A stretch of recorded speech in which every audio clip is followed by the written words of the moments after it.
அருள்மிகு திரிபுர சுந்தரி உடனாய மருந்தீஸ்வர பெருமானுடைய திருவருளை முன்னிட்டு கொண்டு தேவாசிரிய மண்டபத்தில் வீற்றிருக்கின்ற அடியார் பெருமக்களாகிய உங்கள் அனைவர் திருவடிகளையும் வணங்கிக் கொண்டு இன்றைய நாள் சிந்தனையை தொடங்குகின்றேன். தொடர்ந்து ஞான வேள்வி நிகழ்ந்து வருகின்ற தேவாசிரிய மண்டபத்தில் வள்ளல் பெருமானை அடிப்படையாக கொண்டு அருட்பெருஞ்சோதி அகவலை சிந்திக்கின்ற நாள். அருட்பெருஞ்சோதி அகவலின் ஆன்ம அனுபவம் பற்றிய அடிப்படைகளை விளக்குகின்ற வள்ளல் பெருமானின் அகவல் பகுதிகளாகிய சுத்த சன்மார்க்க சுக தனிவெளி எனும் அத்தகை சிற்சபை அருட்பெருஞ்சோதி என்ற அகவலும், சுத்த மெஞ்ஞான சுகோதய வெளி எனும் அத்துவித சபை அருட்பெருஞ்சோதி என்ற அகவலும் தொடர்ந்து நாம் சிந்தித்து வருகின்ற பகுதிகளாக அமைகின்றன. அதிலே வள்ளல் பெருமான் சுத்தம் என்ற சொற்களால் ஆன்மா பெறுகின்ற அனுபவத்தை விளக்குகின்றார். தொடக்கத்திலே சுக தனி வெளி என்று ஆன்மாவை அடையாளப்படுத்துகின்றார். அதனைத் தொடர்ந்து சுக உதய வெளி என்பதாக ஆன்மா மெய்ஞானத்தில் பெறுகின்ற ஒரு அனுபவத்தை விளக்குகின்றார். அதனுடைய அடிப்படைகளை தெரிந்து கொள்வதற்கு வள்ளல் பெருமானுடைய உரைநடை பகுதி சார்ந்த ஒரு விளக்கத்தை நான் தொடக்கத்திலே அமைக்கலாம் என்று இருக்கின்றேன். அவர் இந்த சுத்த சன்மார்க்கம் என்ற சொல்லை அமைக்கும் பொழுதே அந்த சுத்தம் என்பதற்குரிய அடிப்படைகளை விளக்குகின்றார்.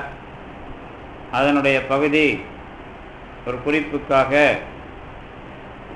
சுத்த சன்மார்க்கம் என்ற பகுதியை விளக்கி, சுத்தம் என்பது ஒன்றும் அல்லாதது, சுத்தம் என்பது சன்மார்க்கம் என்னும் சொல்லுக்கு பூர்வம் வந்ததால் மேற்குறித்த சமய மத அனுபவங்களை கடந்தது. சத்மார்க்கம் என்னும் பொருட்கு அர்த்தம் 4, அது சத் என்பதற்காக அவர் அமைப்பது. அதற்கு பிறகு சுத்தமாதி ஞானதேக சித்தியும் அண்டப்பிண்ட தத்துவங்களை சுதந்திரத்தில் நடத்தும் தனிப்பெரும் வல்லமையும் என்பதாக அந்த சுத்தத்தினுடைய அனுபவத்தை சொல்லுகின்ற வள்ளற்பெருமான் எல்லா வகையிலேயும் அந்த சுத்தம் என்பதை அமைத்து சுத்த சிவ துரிய அதீத நிலை என்பதாக அந்த நிலையை விளக்குகின்றார். இவையெல்லாம் உரைநடை பகுதி சார்ந்த விளக்கங்கள். உங்களுக்கெல்லாம் இந்த சுத்தம் என்ற ஒரு சொல் வந்த வரலாறு ஒரு முக்கியமான வரலாறு என்பதை நீங்கள் அடிப்படையிலேயே தெரிந்து கொள்ள வேண்டும். சமரச சுத்த சன்மார்க்கம் என்று வள்ளல் பெருமான் அமைப்பதும், சுத்த அத்துவிதம் என்பதாக அதை முன்னவர்களெல்லாம் விளக்கியிருப்பதும், அதையே பின்னர் வந்த பாம்பன் சுவாமிகள் சுத்தாத்துவிதம்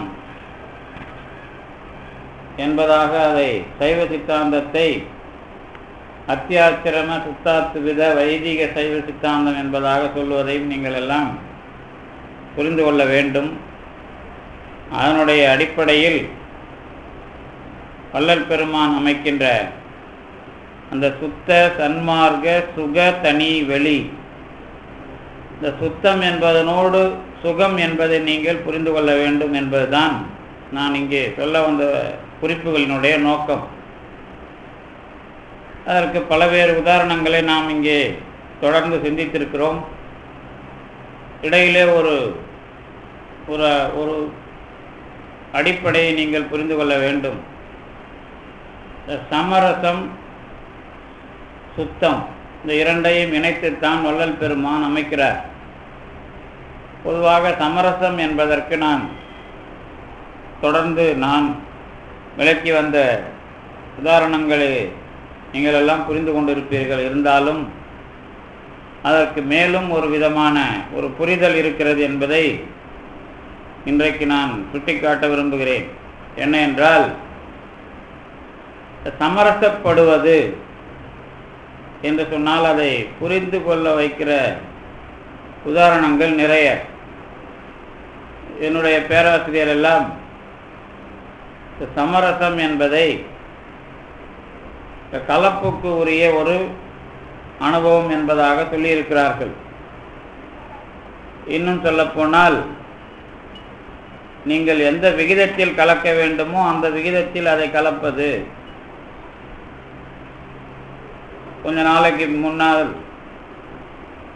ஒரு நண்பர் முறுக்கு கொண்டு வந்தார். அதற்கு பெயர் மகிழம்பூ முறுக்கு என்பதாக சொன்னார். அந்த முறுக்கினுடைய அந்த முள்ளு முறுக்கு, அந்த முள்ளு முறுக்கு வேற ஒன்றும் இல்லை, தேங்காய் பால் போட்டு செய்கிற அந்த முறுக்கு. அதற்கு பிறகு அவர் எப்படி செய்முறை என்று சொல்லும் பொழுது, அதில் பாசிப்பருப்பு எப்படி கலக்க வேண்டும், எந்தெந்த விகிதத்தில் அதையெல்லாம் கலந்தால் தேங்காய்ப்பால் எந்த இதெல்லாம் சரியாக விகிதத்தில் இல்லை என்றால் ஒன்று முறுக்கு வராமல் போகும், இல்லை கடினமாக போய்விடும், இல்லை நன்றாக இருக்காது என்பதாக ஒரு விஷயம் சொன்னார். என்ன செய்யுதுன்னா, எல்லா பொருட்களுக்குமே அது உண்மை. இப்போ நாம் வைக்கிற வத்த குழம்பாக இருந்தாலும் சரி அல்லது சாம்பாராக இருந்தாலும் சரி, சரியான விகிதத்தில் அது கலக்கப்பட்டு கொதிக்கப்படவில்லை என்றால் அல்லது கொதிக்க செய்யவில்லை என்றால், அந்த ஒரு குறைந்தபட்ச அதற்கான வெப்பநிலை அது வராத வரைக்கும் அது என்ன ஆகாதுன்னா சமரசப்படாது, அதாவது புதியதாக ஒன்றை தோற்றுவிக்காது. இந்த சுத்தம் என்பது புதியதாக ஒன்றை அனுபவிப்பதற்கு அல்லது இதுவரைக்கும் இருக்கிற எந்த விதமான அடையாளமும் அல்லது எந்த விதமான அடிப்படைகளும் இல்லாத ஒரு தன்மையாக இருக்க வேண்டும். அதனால தான் வள்ளல் பெருமான் ஒன்றும் இல்லாததுன்னு சொன்னால் ஒன்றும் இல்லாதது இல்லை, எந்த விதமான சார்பும் இல்லாமல் அது ஏற்றுக்கொள்ளுகிற ஒரு புதிய விஷயம் அப்படி இருக்கணும். அதுதான் சுத்தம் என்ற சொல்லால் அதை அமைக்கிறார். அதுதான் தொடக்கத்திலே சுத்தம் என்பது ஒன்றும் இல்லாதது. அது சன்மார்க்கம் என்ற சொல்லுக்கு முன்னாடி பூர்வமாக வருகிற சொல் என்பதாக எல்லாம் அதற்கு விளக்கம் அமைப்பது. அதனால்தான் இந்த சுத்தம் என்பதற்கு முன்பாக வருகிற சமரசம்.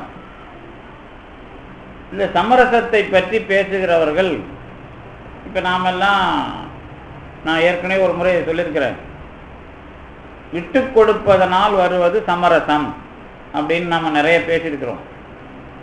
அப்போ விட்டு கொடுப்பது என்பது எந்த அளவிற்கு சமரசமாக வரும், அது ஒன்று அந்த சமயத்துக்கான ஒரு ஆறுதல், அதோடு அது முடிஞ்சிடும். ஆனால் சமரசம் என்று சொன்னால்,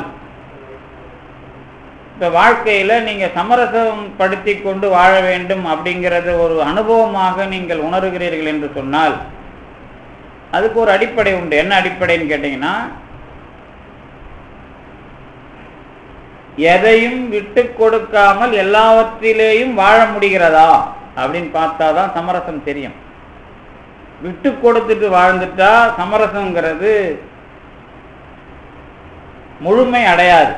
எப்படி அதை சொல்கிறேன் அப்படின்னு கேட்டிங்கன்னா, எனக்கு தெரிஞ்சு அதுக்கு ஒரு உதாரணம் இந்த மாதம் சித்தாந்தத்தில் கூட அதை எழுதினேன் நான். பாரதியாருடைய வாழ்க்கை, அவர் என்ன பண்ணுவார் அப்படின்னா, மனைவியையும் விட்டு கொடுக்க மாட்டார், தன்னுடைய கொள்கையையும் விட்டு கொடுக்க மாட்டார், அதாவது எந்த விதமான சமரசமும் செய்து கொள்ளாமல் திமிராகவும் இருப்பார். பாரதியாருடைய உருவமே என்ன அப்படின்னா, பார்த்த உடனே எதுக்காவது இந்த ஆளு கொஞ்சம் என்ன தயவுதாட்சண்யமா ஏதாவது எதிர்பார்ப்பாரா அப்படின்னு ஒரு ஆளை அவர் தயவுதாட்சண்யமா ஏதாவது கேட்கணும். அந்த மாதிரி நிலைமைக்கு அவர் வருவாரான்னு கேட்டால் வரமாட்டார். எதையும் தயவுதாட்சண்யமா கேட்காத ஒரு மனநிலை உள்ள ஒரு பாத்திரம் பாரதி. நான் உங்களுக்கு அடிக்கடி சொல்லியிருக்கிறேன், அவர் 9வது வயசுல 11வது வயசுல எழுதின இந்த கவிதை, அதாவது எட்டயபுரம் மன்னருக்கு கொடுத்து காசு கேட்குற கவிதை. அதுக்கப்புறம் தான் வந்து அந்த கடிதம் கூட எட்டயபுரம் மன்னர்கிட்ட இருந்து நமக்கு கிடைக்கல. பாரதி எழுதின ஒரு கவிதை, தேதி போடப்பட்ட ஒரு கவிதை. அதுதான் முதல்ல தேதி போடப்பட்டு கிடைக்கிற கவிதை. அந்த கவிதையில் எட்டயபுரம் மன்னருக்கு பணம் கேட்டு விண்ணப்பம் படிக்கிறதுக்கு. அந்த கவிதை கிடைச்சது எங்கே அப்படின்னு கேட்டிங்கன்னா அவருடைய தம்பி வீட்டில் இருந்து தான் கிடைக்குது. அந்த கவிதையை எழுதி எட்டயபுரம் மன்னருக்கு போனதாக கூட தெரியல. ஒருவேளை பாரதி எழுதிட்டு அதுக்கப்புறம் இது வேணாம், நமக்கு ஏன் இந்த வேலை அப்படின்னு கூட வீட்டிலேயே போட்டுட்டு இருந்துக்கலாம். அதனால் பாரதியோட தம்பி வீட்டில் தான் அந்த கவிதை கிடைக்குது. எட்டயபுரம் மன்னருக்கு போனதா நமக்கு செய்தி அந்த அந்த கிடைச்சதை வச்சு தெரியல. அதில் அவர் எழுதுவார், என்ன எழுதுவார் அப்படின்னா, எனக்கு படிக்கிறதுக்கு எங்கள் அப்பாவுக்கு இப்போ வந்து இந்த பிரச்சனையானதுனால எனக்கு படிக்கிறதுக்கு வந்து பணம் கொடு, ஒரு காலத்தில் நான் பெரிய ஆள் ஆவேன், நான் இப்படி பெரிய ஆளாக இருக்கிறதுக்கு நீ கொடுத்த பணமும் உதவுச்சுன்னு உனக்கு பேர் கிடைக்கும் அப்படின்னு எழுதுறார். அந்த கடைசி பகுதிகளில் அவருடைய அந்த 11 வயசில் இருக்கிற ஆளுமை என்ன அப்படின்னா, என்னால் உனக்கு பேர் கிடைக்கும், உன்னால் நான் வாழ்ந்தன் தான் இருக்கும், ஆனால் இப்படியான ஒரு ஆளுக்கு நான் செஞ்சனே அப்படின்ற மாதிரி உனக்கு அதில் பேர் கிடைக்கும் அப்படிங்கிற ஒரு மனநிலையோடு கூட அந்த கவிதை இருக்கும். இது எதுக்கு நான் சொன்னேன் அப்படின்னா, இந்த சின்ன வயசுலேயே அவருக்கு அந்த மனநிலை தான் கடைசி வரைக்குமான மனநிலை. ஏன்னா அந்த இந்த விளையின் பயிர் முளையிலே தெரியும் அப்படிங்கிறதுலாம் இப்படி தான். இப்போ என்ன அதோட செய்தி அப்படின்னா, அதில் ஜெயிக்கணும், அதில் எதுக்காகவாவது இறங்கி போயிடக்கூடாது. இந்த இறங்கி போனால் இறக்கப்படத்தக்கவன், ஐயோ பாவம் அப்படின்னு ஆயிடுவான். அந்த மாதிரி ஒரு நிலைமை வராமல் வாழ்க்கையில் வெற்றி அடைய முடியுதா பாருங்கள். இப்போ நான் ஒரு 10 பேர் கூட இருப்பீங்க, ஒரு அமைப்பு இருக்கும், அல்லது ஏதோ ஒரு அமைப்புக்குள்ளே நம்மளாம் இருப்போம். அந்த அமைப்பில் ஒரு சில விஷயம் நிறைவேறும் போது இப்போ நான் வந்து கொள்கையோடு நிறைவேற்றணும், அப்படி இல்லாமல் அவர் நமக்கு உதவியாக இருப்பார்னு அவர்கிட்ட நான் எதையாவது என்ன பண்ணக்கூடாது, கொஞ்சம் விட்டு கொடுக்கக்கூடாது. அவர் தப்பு பண்ணும்போதோ அல்லது அவர் மூலமாக ஏதாவது சின்ன சிக்கல் வரும்போதோ அதை நான் சுட்டி காட்டாமல் அதை அப்படியே நான் வந்து ஏற்றுக்கிறேன் அப்படின்னா அவர் தயவு வேணும்னு ஆகிடும். இந்த மாதிரி வாழ முடியாத மனநிலை உள்ளவன் தான் கடவுள் பற்றிய ஞானத்துக்கு தகுதியானவன். அவ்வளோதான் விஷயம். கடவுள் பற்றிய ஞானமே எப்போ அப்படின்னு கேட்டிங்கன்னா, இவர் நமக்கு வேணும் இவர் நமக்கு வேணும் நீங்கள் பார்க்காம நீங்கள் எந்த கொள்கையை வச்சுருக்கீங்களோ அதில் அவங்கெல்லாம் வந்தால் ஓகே. அவங்க எல்லாரும் அதில் வர வர நீங்கள் செய்கிற வேலைக்கு அவங்க துணையாக இருக்கணும். ஆனால் அவங்க உதவுவாங்களே, நீங்கள் அவங்கள பார்த்து போயிட்டா அந்த கொள்கைக்கு இடப்போதும். அதாவது இந்த இடத்த புரிஞ்சுக்கிறது தான் கொஞ்சம் கஷ்டம். அது வெளிப்படையாக எனக்கு சொன்னாக்கா அப்புறம் உங்களுக்கு தான் தெரிஞ்சிருமே வரலாறு. வெளிப்படையாக என்ன அப்படின்னா, எங்கேயாவது ஒரு வேலை ஆகணும் அப்படின்னா இன்னார் வேணும் இன்னார் வேணும் இன்னார் வேணும் நான் அவங்கவுங்களுக்காக ஒன்று பேசுகிறதோ அவங்கவுங்களுக்காக சிலதை விட்டு கொடுக்குறதோ இல்லாமல் ஒரு கொள்கையாகவே நான் போகிறேன் அப்படின்னா, இது பாம்பன் சாமி கொள்கையாக இருக்கலாம், அல்லது வள்ளலார் கொள்கையாக இருக்கலாம், அல்லது சைவ சித்தாந்தமாக இருக்கலாம், எது ஒன்றாலும் இருக்கலாம். ஆனால் இன்னார் தயவும் வேணும் அப்படின்னு நான் அவங்க செய்கிற தப்பையோ அல்லது சந்தர்ப்பவாதமோ நான் எதையும் செய்யாமல் கொள்கையாகவே நான் செஞ்சுக்கிட்டு இருந்தா வரவன் வந்து போவான். அல்லது அவன் தயவு வேணாம் அப்படின்னு நீங்கள் வந்து வெறுத்து பேசுறது அந்த விஷயம் இல்லை. அதில் நீங்கள் இறங்கி போகாமல் ஒரு விஷயத்தை அல்லது அது எதையாவது வந்து சார்பு காரணமாக விட்டு கொடுக்காத ஒரு மனநிலையை பெறுகிற ஒரு விஷயம் வந்து அல்ல நான் இது மாதிரி இருந்து ஜெயிச்சிட்டேன், இதுதான் சரியானது, என்னுடைய கொள்கை போகிற வழி சரி அப்படின்னு நினைக்கிறது யாருக்கு வரும்னா, இதுக்கு நடுவில் கடவுள் வேலை செய்கிறது அவனுக்கு தெரியும். இந்த தயவுதாட்சணம் இல்லாமல் யாரையாவது ஒரு ஆளையோ அல்லது கொள்கை சார்ந்த ஒரு விஷயத்தையோ உங்களுக்கு இணைச்சி உங்களை மேலே தூக்குறதோ அல்லது கொள்கையை மேலே தூக்குறதோ பண்ணுவாங்க. இந்த இடம்தான் உங்களுக்கு அருளாளர்களை, இப்போ வள்ளலாரை நீங்கள் பிடிச்சாலும் சரி, பாம்பனாரை பிடிச்சாலும் சரி, இல்லை திருஞான சம்பந்தரை பிடிச்சாலும் சரி, அவங்க உங்களை தூக்கி விடுறது அல்லது காப்பாற்றுறது இந்த இடத்துல தான் தெரியும். இதில் உங்கள் தகுதியிலேயே எல்லாரும் இருக்குன்னு அவசியம் கிடையாது. இப்போ பார்த்தீங்கன்னா, இப்போ பாம்பன் சாமி கோயிலுக்கு ஆயிரக்கணக்கான பேர் வருவாங்க, வந்து எல்லா தரப்பு மக்களும் வருவாங்க. இது ஏன் சொல்கிறேன்னா உங்களுக்கு எல்லாருக்கும் அந்த உதாரணம் புரியுங்கிறதுனால. இப்போ வள்ளலார் கோயிலுக்கு எல்லாரும் போகிறாங்கன்றதுக்கு விடவும் இங்கே இருக்கிறவங்களுக்கு பாம்பன் சாமி கோயில் நல்லா தெரியும். இவங்க எல்லாரும் போகிறாங்க அப்படின்னு சொன்னால் எல்லாருமே வராங்க, அங்கே தொண்டு செய்கிறாங்க. இப்போ வந்து ஒரு பக்கம் அந்த பக்கம் இப்போ பார்த்துட்டு வந்தால் ஓவிய சாமி லைப்ரரி பக்கம் ஏதோ கடை கட்டுறாங்க பொழுது, ஏன் அந்த மாதிரி இங்கே இல்லை அங்கே இல்லை இப்படிலாம் தோணும். இதில் ஏன் வந்து இவங்கெல்லாம் வேலை செய்கிறாங்க, இவங்கெல்லாம் வேலை செய்யலை, அல்லது இந்த ஒரு இடம் மதில் கட்டி தராங்க, அல்லது கட்டடம் கட்டி தராங்க, அல்லது சாப்பாடு போடுறாங்க, ஏதோ ஒரு தொண்டு நடக்கும். சில பேர் என்ன பண்ணுவான், அந்த கோவிலில் சாமியோட எல்லையில் நடக்கிறதுக்கு மட்டும் பண்ணுவான். சில பேர் சாமி பேரை வச்சு செல்றதுக்கு பண்ணுவான். சில பேர் வந்து அவன் தரப்பால் என்ன பாட்டு பாட முடியுமோ அந்த மாதிரி, அல்லது பாராயணம் பண்ணுறது, இந்த மாதிரி வேலையோட முடிச்சுப்பான். இப்படி குறைஞ்சபட்சம் 3 கேட்டகரியில் வைக்கிறீங்கன்னு வச்சுங்களேன். இது எல்லாத்தையும் தாண்டி பாம்பன் சாமிங்கிற ஒரு ஆள், அவர் ஒரு சாமி அப்படிங்கிறதுக்குள்ள யார் போவான் அப்படிங்கிறத நீங்க ஜட்ஜ் பண்ண முடியுமா? அப்படிங்கிறப்பதான் நீங்க போறீங்களோ இல்லையோ, அவர் உங்களுக்கு வர்ற பிரச்சனையில எந்த அளவுக்கு காப்பாற்றலாம் நினைப்பார்னா, நீங்க எந்த அளவுக்கு அவருடைய விஷயமா, எந்த விஷயமா நடக்கிற செய்கைகளுக்குள்ள எது உண்மையானதோ அதுல உங்களை தொடர்பு கொள்ள வைக்கிறதே உங்களை காப்பாற்றுறதா இருக்கும். இந்த இடம் புரியாதுன்னு நினைக்கிறேன் உங்களுக்குலாம். அதாவது நிறைய பேர் செய்யலாம், நிறைய பேர் நிறைய விதமா செய்யலாம். பாம்பன் சாமின்னு ஒரு ஆளு அவர் உண்மையா எதை நினைக்கிறாரோ அந்த வேலைக்குள்ள உங்களை தொடர்பு படுத்துறதுக்கு அவர் அனுமதிக்கிறது தான் பெரிய வேலை. இதுதான் அதோட எல்லை, அதோட ஜட்ஜ்மெண்ட். இது இந்த இடத்துக்கு வர்றது அப்படின்னா அதுக்கு பேர் தான் உங்களை அவங்க ஏத்துக்கணும்.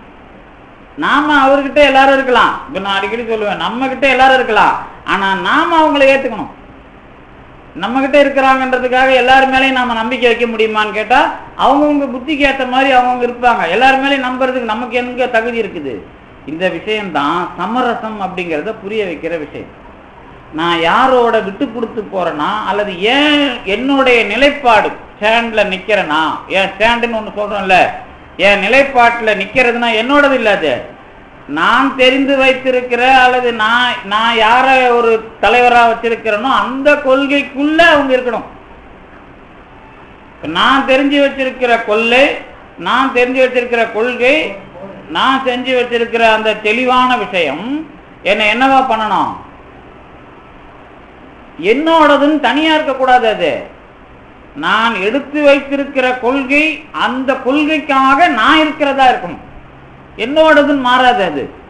இப்ப நீங்க தமிழ்நாட்டில் நிறைய இருக்கும். இப்ப வள்ளலார் கொள்கையை நீங்க படிக்கிறீங்க. இது எதுக்கு நான் இதை சொல்ல வரேன் அப்படின்னா, இந்த கொள்கை விஷயமா தான் சமரசம் பேசுறார் வள்ளல் பெருமான். இப்ப இதுக்கு முன்னாடி சமரசம் பேசுனது யாரு? வள்ளல் பெருமானுக்கு முன்னாடி அதை பத்தி விரிவா கொடுத்தவர் தாய்மானவர். வேதாந்த, சித்தாந்த, சமரச, நன்னிலை. இப்ப உங்களுக்கு வந்து அருட்பெருஞ்சோதி அகவல்ல அடுத்த அகவல் வந்து உங்களுக்கு இதை ஆரம்பிச்சிடும். தூய கலாந்த சுகம் தரும் வெளியனும் ஆய சிற்றபையில் அருட்பெருஞ்சோதி. அதுல இருந்து உங்களுக்கு 6 அந்தத்தையும் கொடுத்துருவார். 6 அந்தமும் வரும். இப்ப இந்த அந்தம்லாம் ஏன் வருது அப்படிங்கிற விஷயம்லாம் இது சமரசம் பேசுறதுக்கு வந்து புரிஞ்சுக்கிட்டாதான், அல்லது சமரசம் பேசுறத பத்தி நீங்க தெளிவா கொண்டு வந்தாதான் இந்த 6 அந்தம் அல்லது சமயம் இதுங்களுக்குள்ள இருக்கிற நிலைப்பாட்டை பத்தி தெரியும். இப்போ பாத்தீங்கன்னா, இப்போ நேற்று நாங்கள் சைவ சித்தாந்த பெருமன்றத்தில் ஒருத்தர் வச்சு சொற்பொழிவு வெங்கையா முருகன் அப்படின்னு சொல்லிட்டு நண்பர், அவர் நூலகத்தில் வேலை செஞ்சு நிறைய தரவுகளை கண்டுபிடிச்சு வச்சிருப்பார். என்ன அப்படின்னா, இந்த 19ஆம் நூற்றாண்டு இருக்குல்ல, 18ஆம் நூற்றாண்டு பிற்பகுதி அல்லது 19ஆம் நூற்றாண்டு முழுக்க தமிழ்நாட்டில் சமயம் அல்லது கல்வி ரீதியா அல்லது வந்து தத்துவ ரீதியா எவ்வளவு பேர் யாரெல்லாம் வேலை செஞ்சாங்க, எது இருந்தது அப்படின்னு கேட்டீங்கன்னா, மக்கள் சார்ந்து எது இருந்ததுன்னு கேட்டீங்கன்னா, சங்கரர் பேரை சொல்லாம சங்கரருடைய தத்துவத்தை தமிழ்ல செஞ்சவங்க தான் இருந்தாங்க. அந்த சார்பில் தான் ஒழிவில் ஒடுக்கம். கொஞ்ச நேரத்துக்கு முன்னாடி இந்த காழி கண்ணுடைய வள்ளல் அவர் பாடின ஒழிவில் ஒடுக்க நூலெல்லாம் அப்படிதான் பார்த்தாங்க. ஆனா அதை எடுத்துக்கிட்டு பேசுனதுல கிறிஸ்துவ பாதிரிமார்கள் அதிகம். யாரோடத? காழி கண்ணுடைய வள்ளலுடைய ஒழிவில் ஒடுக்கத்தையும் அந்த ஆரிய சமாஜம், மகா சமாஜம் இவங்க எடுத்துக்கிறாங்க. ஏன்னா உருவ வழிபாட்டை இல்லைன்னு சொல்றதுக்கு. உருவ வழிபாடுனா கோவில் வழிபாட்டை, அதே மாதிரி கிறிஸ்துவர்கள் எடுத்துக்கொண்ட இன்னொரு நூல் வந்து சிவவாக்கியரோட பாட்டு.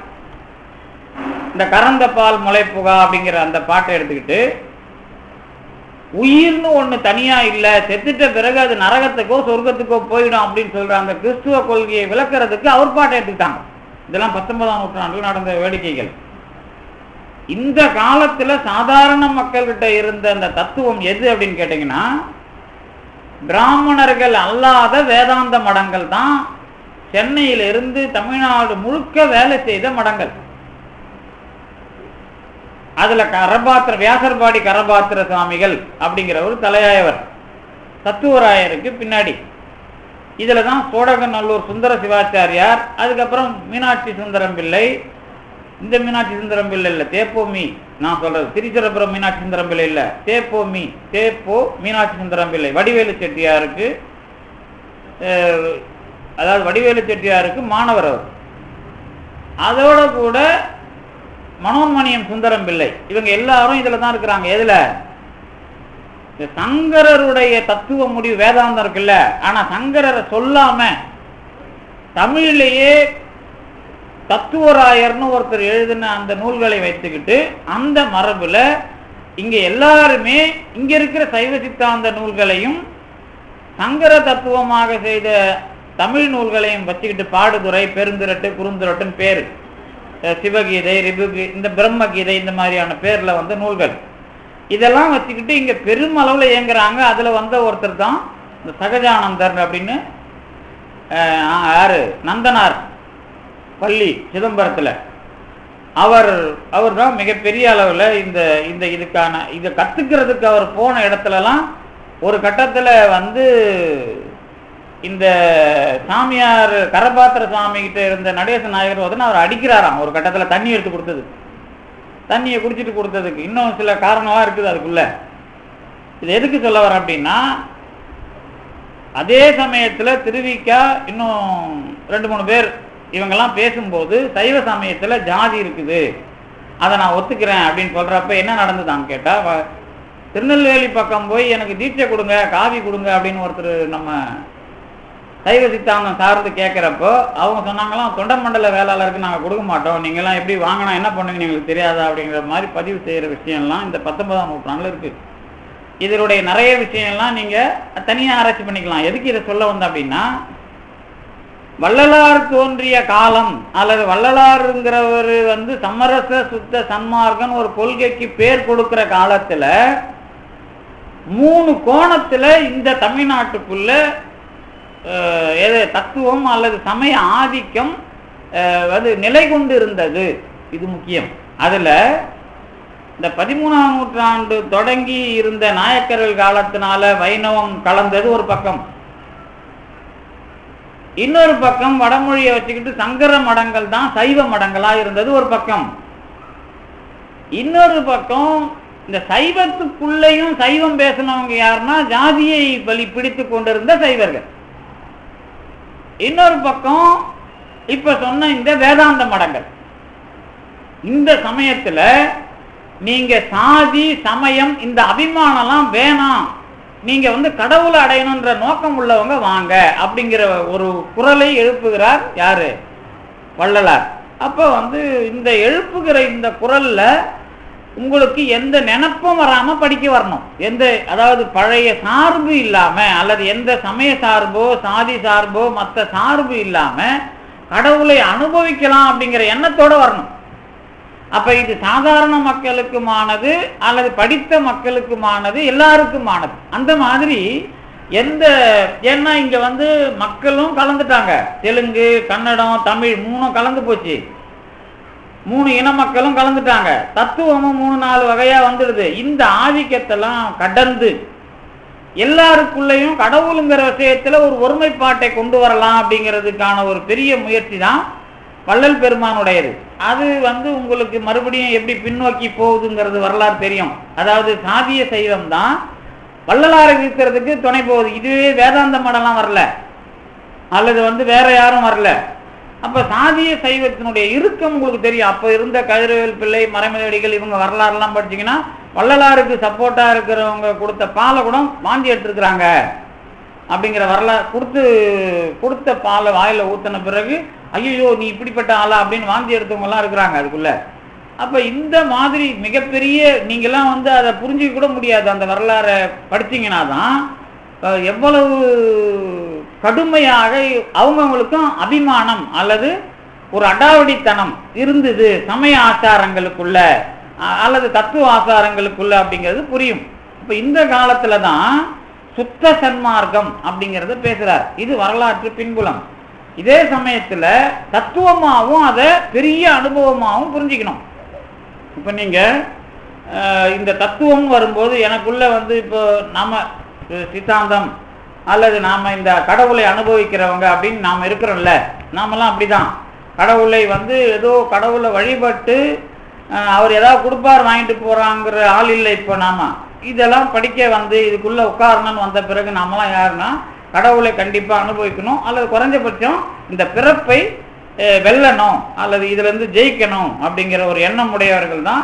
அதுக்குள்ள நமக்கு தோன்றி இருக்கணும். இந்த மாதிரி சொற்பொழிவுக்கு வர்றாங்கன்னா அது ஏதாவது ஒரு வகையில் அது வரணும். இல்லை வெறுமனே சாமி கும்பிட்டு ஏதாவது வாங்கிட்டு போனோம்னா சாமி கும்பிட்டு மட்டும் போவாங்க, அவங்க யாரும் வந்து இங்கே உட்கார மாட்டாங்க, அதுக்கு ஒன்றும் வாய்ப்பு இல்லை. இந்த மாதிரி வரும்போது அப்போ எவ்வளவு தத்துவ விசாரம் இருக்குது, அதுக்குள்ள எவ்வளவு பெரிய விஷயத்தை வள்ளலார் சொன்னார் அப்படிங்கிறதும் அதுக்குள்ள இருக்கும். புரியுது இல்லை? அது ஏதோ சாதாரணமா பொதுமக்கள் ரீதியாகவோ அல்லது வெகுஜன மக்கள் ரீதியாகவோ வெறும் இந்த பரப்பப்பட்டிருக்கிற சமயங்களினுடைய சூழ்நிலைக்கு ஏற்ற மாதிரி வள்ளலார் சுத்தம் பேசினாருங்கிறது மட்டும் இல்லாது அதுவும் தான். அதுல அது வந்து சூழ்நிலைக்கு ஏற்ற விஷயம், வரலாற்றுக்கு பதில் தர விஷயம். அதை தாண்டி சுத்தம்ங்கிறதுக்கு அத்துவித சபை அப்படிங்கிறதுக்கெல்லாம் நமக்கு அர்த்தம் விரிவாக இருக்கிறது அப்படிங்கிறதான் நம்ம தொடர்ந்து இந்த 4-5 வாரமா பார்த்துருக்குறோம். அதுல இந்த தாய்மானவர் சொன்ன சமரசம் ஏன் வந்தது அப்படின்னு கேட்டீங்கன்னா, அவரை வச்சுக்கிட்டு தான் நிறைய பேர் வெளியே வராங்க. யாரெல்லாம்னா இந்த கொஞ்ச நேரத்துக்கு முன்னாடி சொன்ன தத்துவராயர், பாடுதுறை பாடினவங்க, இவங்களுக்கெல்லாம் தாய்மானவர் தான் முக்கியமான மேற்கோள். அவர் வந்து சமரசம் சொன்னதுனால என்ன பண்ணிட்டாங்க அப்படின்னா,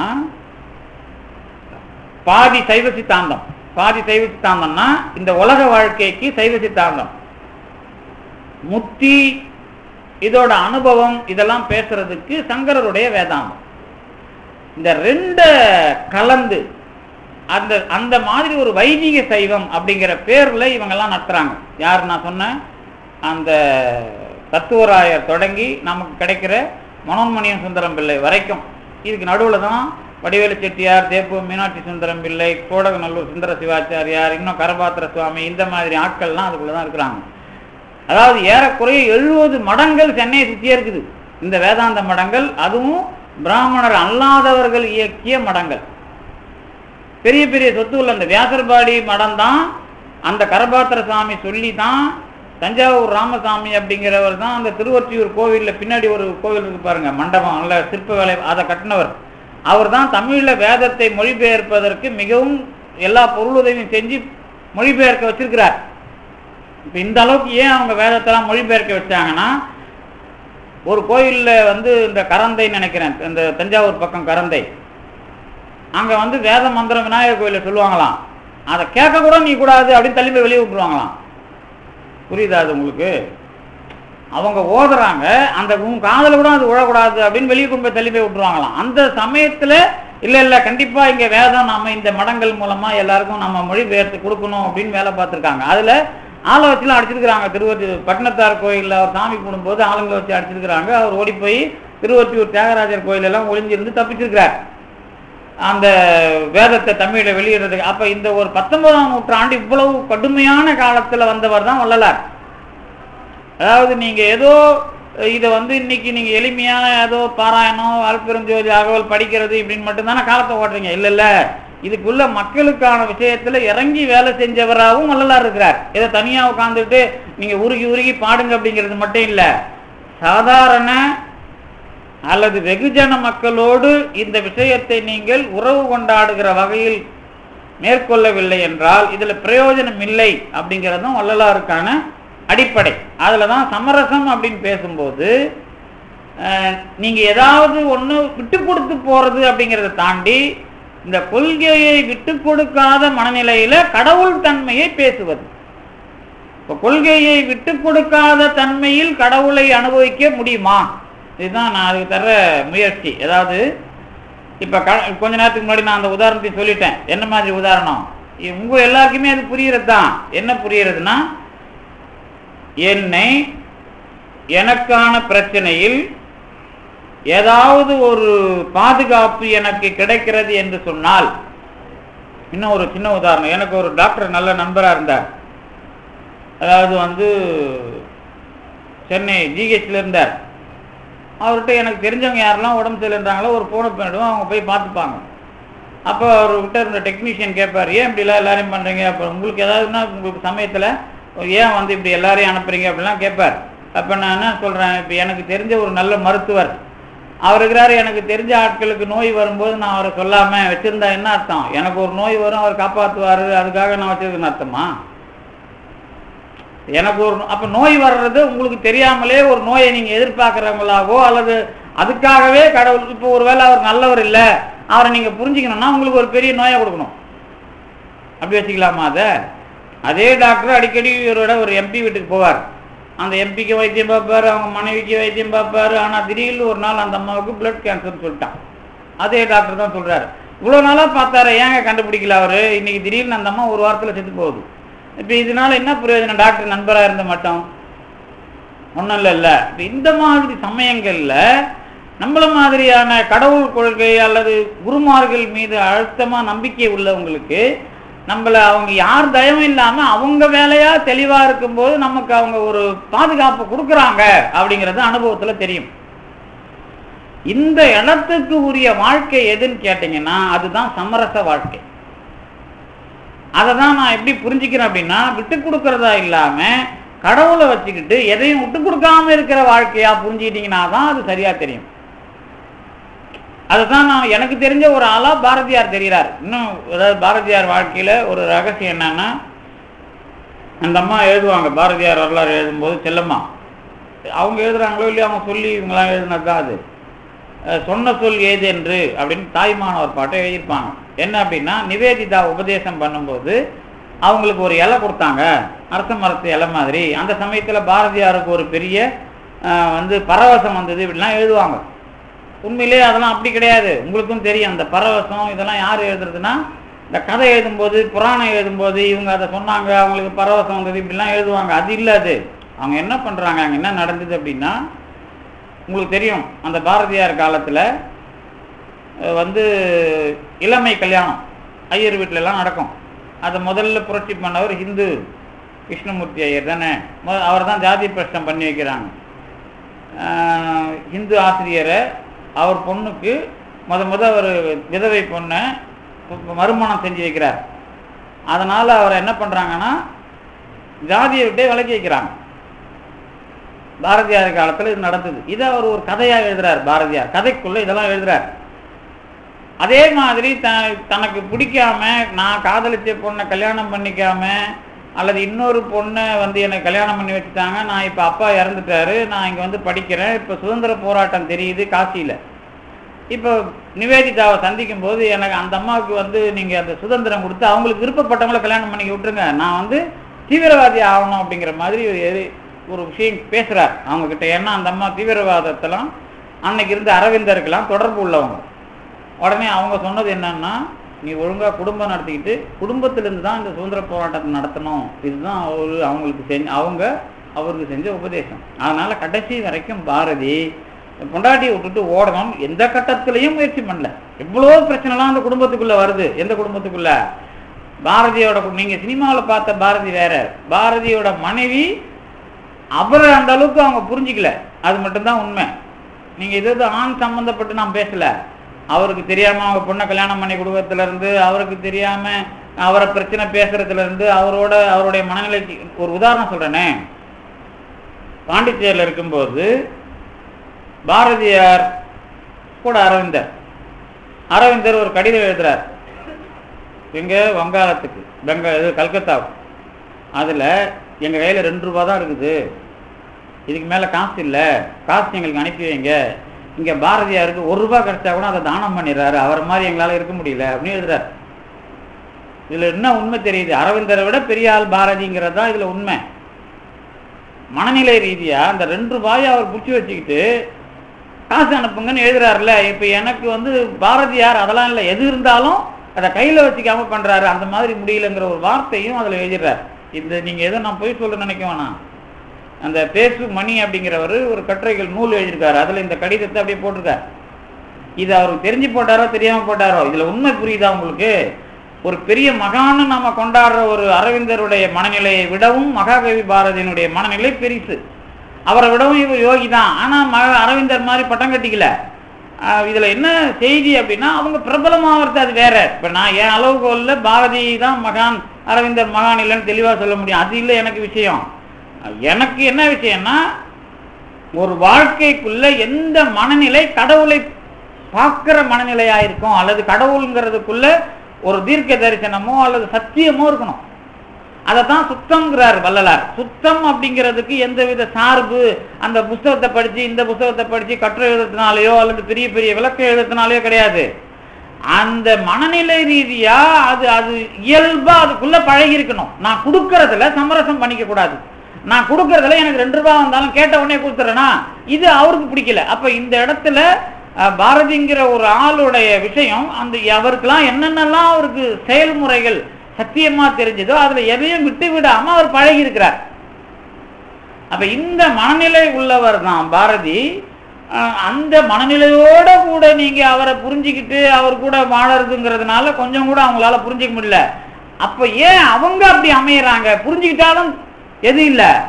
இப்ப நல்லா புரிஞ்சுக்கிட்ட மனைவி இருந்தா என்ன பிரச்சனை? உங்களுக்கு ஞானமே வராது. ஏன்னா அவங்க உங்க எல்லாத்தையும் ஒத்துக்கணும், அட்ஜஸ்ட் பண்ணிடுறாங்கல்ல. அப்ப அந்த மாதிரி ஒரு போராட்டத்துக்குள்ளேயே அவர் ஞானம் அடையணும். அப்ப அதுலயும் விட்டு விடக்கூடாது. புரியுதா உங்களுக்கு? அது அப்போ இதுதான் இதுதான் தத்துவத்துக்கோ அல்லது அனுபவத்துக்கோ உள்ள மனநிலை பரிமாணம். எனக்குள்ள மோதல் வரும். இந்த மோதல்ல நான் புரிஞ்சுக்கணும்.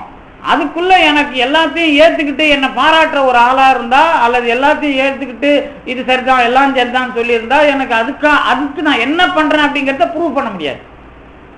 இதுக்குள்ள இருந்தும் நான் என்ன செய்யறேன், இதுக்குள்ள இருந்தும் எனக்கு என்ன கிடைக்குது அப்படிங்கிற ஆன்ம விளக்கம் அல்லது ஆன்ம பிரகாசம் உங்களுக்கு வாய்ப்பு இருக்காது. அந்த வகையில என்ன பிரச்சனை அப்படின்னா, இந்த இடம் வரும்போது இன்னொரு உண்மையை நீங்க தெரிஞ்சுக்கணும்.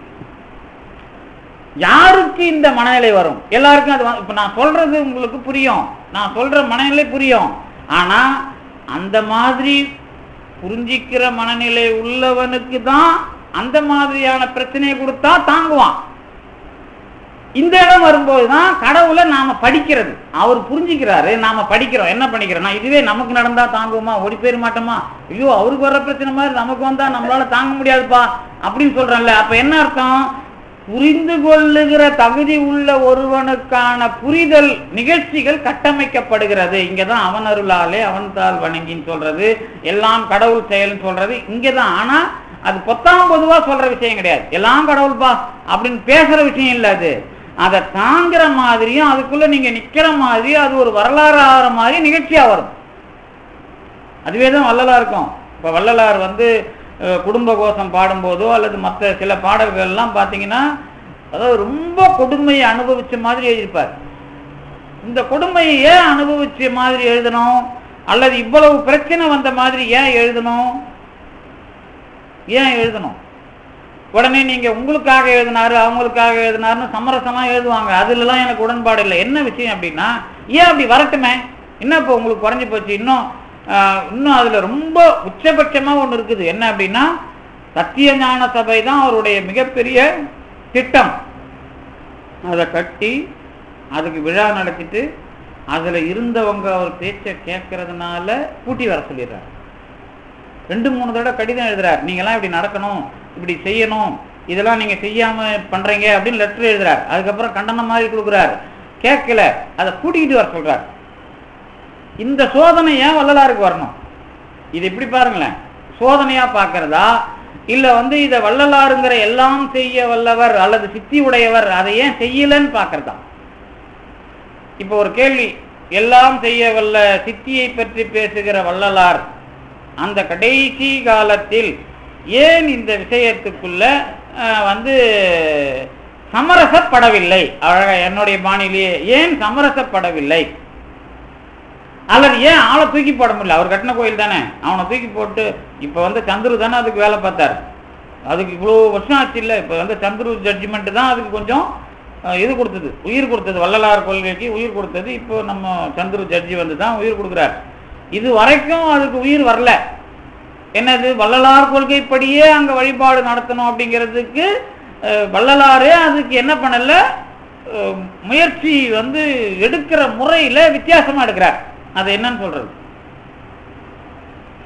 இப்போ நிறைய பேர் எல்லா இடத்துலையும் கேட்பீங்க, இது ஏன் நமக்கு சாமி வந்து இவ்வளோ பண்ணுறாரு, ஏன் சாமியோட எப்படி இருக்குது, ஏன் ஆசாமி, இப்படி நிறைய கேள்வி எல்லாருக்கும் இந்த சித்தர் மார்க்கத்தில் போகிறவங்களுக்குலாம் உண்டு. சித்தர் மார்க்கம், அதுவும் இந்த சித்தர் மார்க்கத்தில் இருக்கிற கோயில் எல்லா இடத்துலையும் பிரச்சனை இருக்கும். ஆனால் சித்தர்கள் அருள் பண்ணிட்டு தான் இருக்கிறாங்க, அதை அனுபவிக்கிறவன் இருக்கிறான், அதில் ஒன்றும் குறை இல்லை. இந்த மாதிரி இடத்தெல்லாம் புரிஞ்சிக்கிறதுல ஒரு ஒரு இந்த ஆன்மீக அனுபவத்துக்குள்ள இது உண்மை அப்படிங்கிறதும் இருக்கணும், அது புரிஞ்சிக்கிற விஷயமும் தெளிவாக இருக்கணும். அதுக்கு எப்படி பதில் சொல்றது? ஏன் வள்ளலார், நீங்கள் அவங்கெல்லாம் விட்டுருங்க, நமக்கு தேவை வள்ளலார் தான்.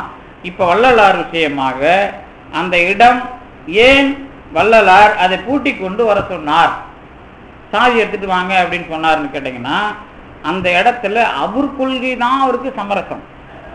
அவர் கொள்கை என்ன அப்படின்னா, இந்த கருணை அப்படிங்கிறது ஒரு ஒரு விஷயம் இருக்குல்ல, கருணை, இந்த அன்பு அப்படிங்கிற சொல்லை தாண்டி கருணைங்கிற சொல்ல வள்ளலார் கொடுக்குறார்.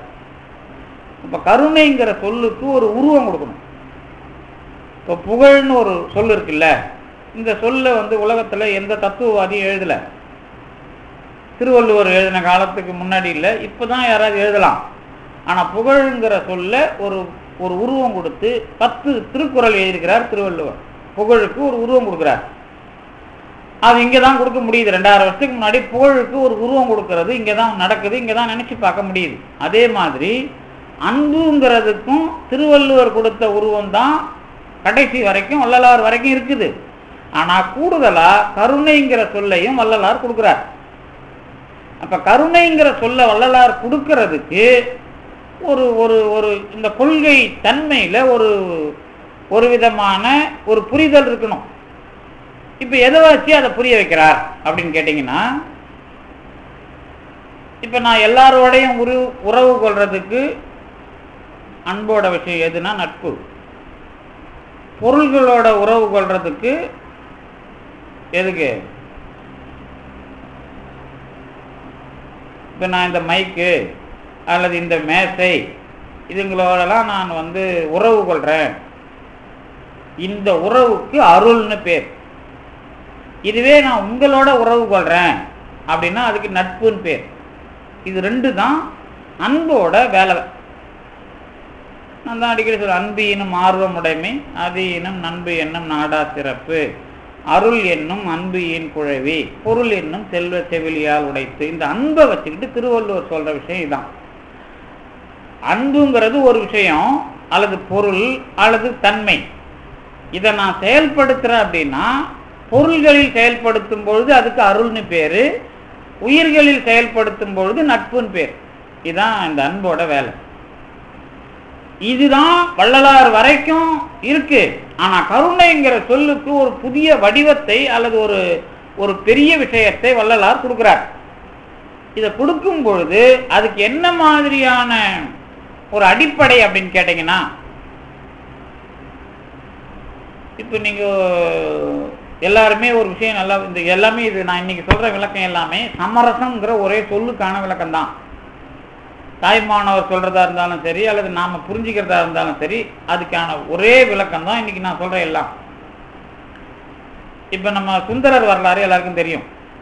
சுந்தரர் திருவாரூர், திருவெண்ணைநல்லூர், நாவலூர், திருவெண்ணைநல்லூர், திருவாரூர், அப்புறம் திருவொற்றியூர். இது நாலும் முக்கியம் சுந்தரர் வரலாறுல. இந்த சுந்தரர் இருக்கிறாரு, அவருடைய பிறப்போட பர்சனாலிட்டி என்ன அப்படின்னு கேட்டிங்கன்னா, அவருடைய முழு ஆளுமை, சுந்தரருடைய முழு ஆளுமை என்ன அப்படின்னு கேட்டிங்கன்னா, கடவுளுக்கு நான் அடிமை அப்படின்னு சொல்றதுல அல்லது கடவுள் தான் சிவபெருமான் தான் எனக்கு தலைவர் அப்படிங்கிறதுல நான் கொஞ்சம் கூட இறங்கக்கூடாது. இப்போ நீங்கள் இப்போ வந்து கணவன் மனைவி உறவுக்குள்ள அடிமையெல்லாம் பார்க்கக்கூடாது, அங்கே அந்த உதாரணம் பொருந்தாது. இந்த கடவுள் அப்படிங்கிறதுக்குள்ள சிவபெருமான் பேர், இவர் தான் எனக்கு தலைவர் அப்படிங்கிறதுல நான் கொஞ்சம் கூட பிசகாம இருக்கணும். அதனால கடவுள் முதல்ல என்ன பண்றான்னா, அவர் மனநிலை ரீதியா தெளிவா இருக்கிறாரான் டெஸ்ட் பண்றதுக்கு, நீ எனக்கு நண்பன் அப்படிங்கிறார். யாரு? தோழமையாக நம்மை உமக்கு தந்தனம் அப்படின்றார். அப்ப என்ன அர்த்தம்? இப்ப அடிமைங்கிறதுல கொஞ்சமாவது தலைக்கு மேல வருவானா?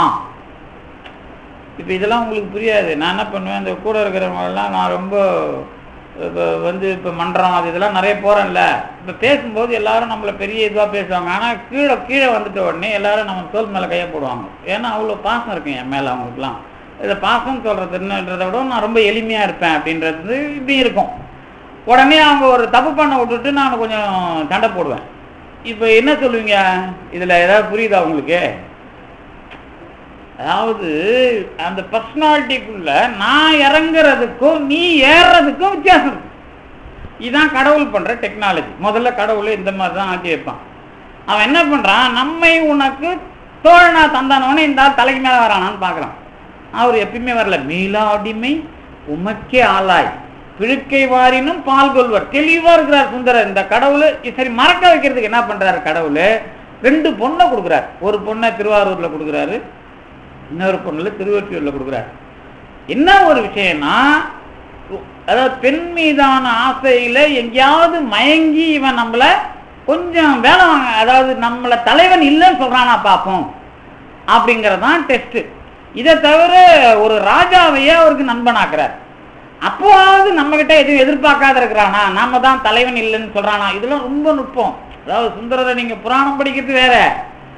ஏன் சேரமான் பெருமாள் நண்பராக்குறான்னா, அவன் எல்லாத்தையும் கொடுப்பான். கடவுள்கிட்ட எதுவும் வாங்க வேண்டியதில்லை. நமக்கு என்ன, நம்ம தான் ஏதாவது கிடைச்சிப்போ நமக்கு. இப்போ நீங்களாம் பாராயணம் படிக்கிறீங்கல்ல, அண்டமாய் அவனியாகி அறிவனா பொருளதாகி பாராயணம் படிச்சுட்டு இல்லை அருட்பெருஞ்சோதியாகவே படிச்சு வருவீங்க. மனப்பாடம் ஆயிடுச்சுன்னா உங்களுக்கு வேற நீங்க எதெல்லாம் நினைச்சு செய்யாத வேலையோ அதெல்லாம் ஞாபகத்துக்கு வரும். அப்பதான் அப்படி இல்லை, யார பிரச்சனையா நினைச்சீங்களோ அவன் பிரச்சனை ஓடிட்டு இருக்கும். பாட்டு பாராயணம் முடிஞ்சு போயிருக்கு. பாராயணம் அப்படித்தானே படிக்கிறான். ஞாபகத்துக்கு வந்து நீங்க பெரும்பாலும் பாராயணம் ஞாபகத்துக்கு வர வச்சிடாதீங்க. வந்துடுதுன்னா சொல்ல என்னன்னா, பட்டின்னு போக போக உங்க பிரச்சனை தான் வந்துடும், பாராயணம் போயிடும். பாராயணத்தில் இருக்கிற வரியும் அதோட நினப்போடையும் எதுக்காக படிக்கிறீங்களோ அது சேரணும். அப்படி இல்லைன்னா இன்னொரு படிச்சு தொலைக்கணும், வேற வழி கிடையாது. அது இழுத்தும் போயிடும்.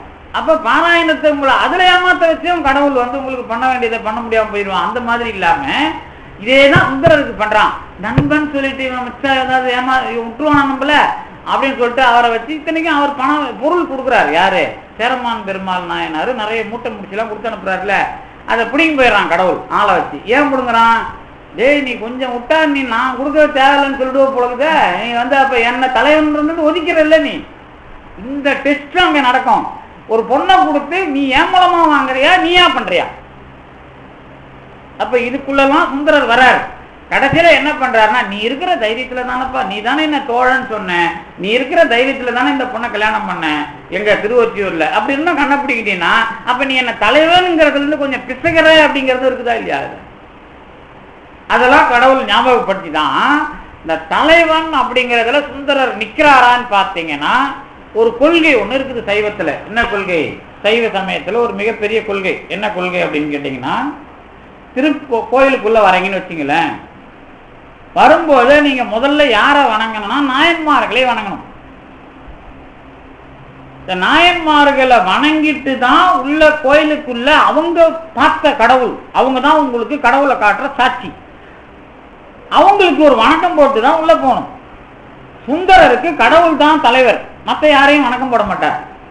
அப்ப அவர் வந்து நாயன்மார்களை எப்படி வணங்குவாரு? வணங்க மாட்டார்ல. ஆனா திருவாரூர்ல இது விதி. என்ன விதினா, நாயன்மார்களை வணங்காம போனா தப்பு. இருந்தாலும் சுந்தரர் வணங்காம போறார். அப்ப என்ன நடக்குது? விரல் மிண்டர் அவனை இந்த மாதிரி சுந்தரர் போறாரு அப்படின்னு மற்றவங்க கேட்கறாங்க. அப்ப விரல் மிண்டர் என்ன சொல்றாரு? அவன் புறம்போக்கு, நாம என்ன பண்றதுங்கிறார். உடனே அவங்க சொல்றாங்க, கடவுள் தாங்க அவருக்கு சப்போர்ட், அப்ப அவனும் புறம்போக்குங்கிறார். இந்த புறகு அப்படிங்கிற வார்த்தை தான். புறகுன்னா இந்த பணத்தை பணப்பாக்கம், புறகுன்னா புறம்போக்கு. அப்போ கடவுளையும் புறம்போக்கு சுந்தரரையும் புறம்போக்குன்னு சொல்ற அளவுக்கு ஒரு ஆளு விரல் மிண்டர் ஏன் சொன்னாரு? இவர் கொள்கையில தெளிவா இருக்கிறாரா? யாரு? சுந்தரர் கடவுளை தவிர நான் யாரையும் வணங்க மாட்டேன், ஏற்றுக்கொள்ள மாட்டேன்னு சொல்றதுல தகுதியா இருக்கிறாரா அப்படிங்கிற டெஸ்ட் தான் அங்கேயும் நடக்குது. ஆனா கொள்கை பிரச்சனை வருதா இல்லையா? கொள்கை ஒண்ணு, நாயன்மார்களை வணங்கணுங்கிறது கடவுள் கொள்கை தான் அது. ஆனா கடவுள் கொள்கையா இருந்தாலும் கடவுள் விஷயமாகத்தான் நான் இருப்பேன் அப்படின்னு சொல்றதுதான் அதுல நுட்பம். அப்பதான் சுந்தரர் என்ன பண்றாருன்னா, கடவுளையே இழுத்துன்னு வந்து நிக்க வச்சு கடவுளை முதல்ல அவங்கள வணங்க வைக்கிறார். என்ன புரியுது உங்களுக்கு? இங்க சுந்தரர் வந்து ஏதோ அவர்கிட்ட வந்து பாட்டு பாடல, கடவுளை கூப்பிட்டு வந்து நீ முதல்ல அவங்கள வணங்குப்பா, நான் ஆட்டோமேட்டிக்கா வந்து இப்ப உனக்கு நான் அடிமை, நீ யாருக்கு அடிமையா நானும் அவங்களுக்கு ஆட்டோமேட்டிக்கா அடிமையாயிடுறேன்ல. அதனாலதான் கடவுள் தான் முதல்ல என்ன பண்றாரு, தில்லைவாழ் அந்தனரிடம் அடியாருக்கும் அடியேன்னு அடிமை சாசனம் எழுதி கொடுக்குறாரு. அவர் எழுதி கொடுத்த பிறகு இவருக்கு ஒன்றும் பிரச்சனை இல்லை. அப்ப இவருடைய கொள்கையில யாரு? சுந்தரர் கடைசி வரைக்கும் நிக்கிறார். இந்த கொள்கையில நிக்கிறத தெரிஞ்சுக்கிற வரலாறு சுந்தரருடைய வரலாறு. மற்றவங்களும் நிக்கிறாங்க, ஆனா கொள்கைக்காக அந்த வரலாறை காட்டுறதுக்குனே வந்தவர் இவர். எந்த வரலாறு? இப்ப கடவுள் கொள்கையில எல்லாரும் நிற்பாங்க, கடவுள் கொள்கையில் நிற்பது எப்படி என்பதை காட்டுகிற வரலாறு சுந்தரருடைய வரலாறு. புரிஞ்சு போச்சா? அதே மாதிரி இந்த கருணை அப்படிங்கிறத வந்து சொல்லி அதையே வரலாறா காட்டணும். அந்த வரலாறு மிகப்பெரிய கொடுமையானது. இப்போ திருவள்ளுவரை கேட்டீங்கன்னா, அறத்திற்கே அன்பு சார்பு என்ப, மரத்திற்கும் அஃதே துணை அப்படின்னு ஒரு திருக்குறள் இருப்பார். நீ சண்டை போடுறதா இருந்தாலும் சண்டை மேல ஒரு அன்பு இருக்கணும் அப்படிங்கிறது அர்த்தம். அதுக்கு புரியுதா? அப்படி ஒரு அர்த்தமா? இன்னொரு அர்த்தம் என்னன்னா, நீ சண்டை போடு, அன்பின் காரணமா சண்டை போடுன்னு ஒரு அர்த்தம் இருக்குது. இதுல எது சரி? சண்டை போடுறதுக்கு ஒரு அன்பு இருக்குதுங்கிறது ஒரு அர்த்தம், சண்டை போடுறதன் காரணமா அன்புக்காக சண்டை போடுன்னு ஒரு அர்த்தம். இதுல எது சரியா இருக்கலாம்? அன்புக்காக சண்டை போடுறதுதான் சரியா இருக்கலாம். இதுதான் வந்து கம்யூனிசம் சொல்றது. இந்த நான் அடிக்கடி ஒன்று சொல்லுவில்ல, மாசே துங்குன்னு ஒருத்தர் சொல்லுவாரு, அவர் வந்து உள்ள நம்மளை அன்பு அன்புன்னு சொல்லிட்டு எல்லாம் ஏமாத்துறான், அது தப்பு, நம்மளை அடிமையாக்குறதுக்கு ஏமாத்துறான், நீங்க எல்லாரும் நல்லா இருக்கணும்னா நீங்க ஒரு 100 பேரை கொல்லுங்க, அதான் அன்பு அப்படிம்பாரு அவர்.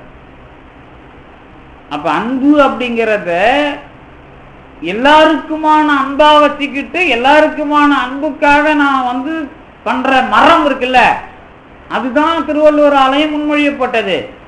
சண்டை போறதுக்கு ஒரு அன்பு காரணம் ஏதிங்கன்னா அதுக்கு பேர் அன்பு இல்லை, அதுக்கு பேர் ஆணவம் பேர்.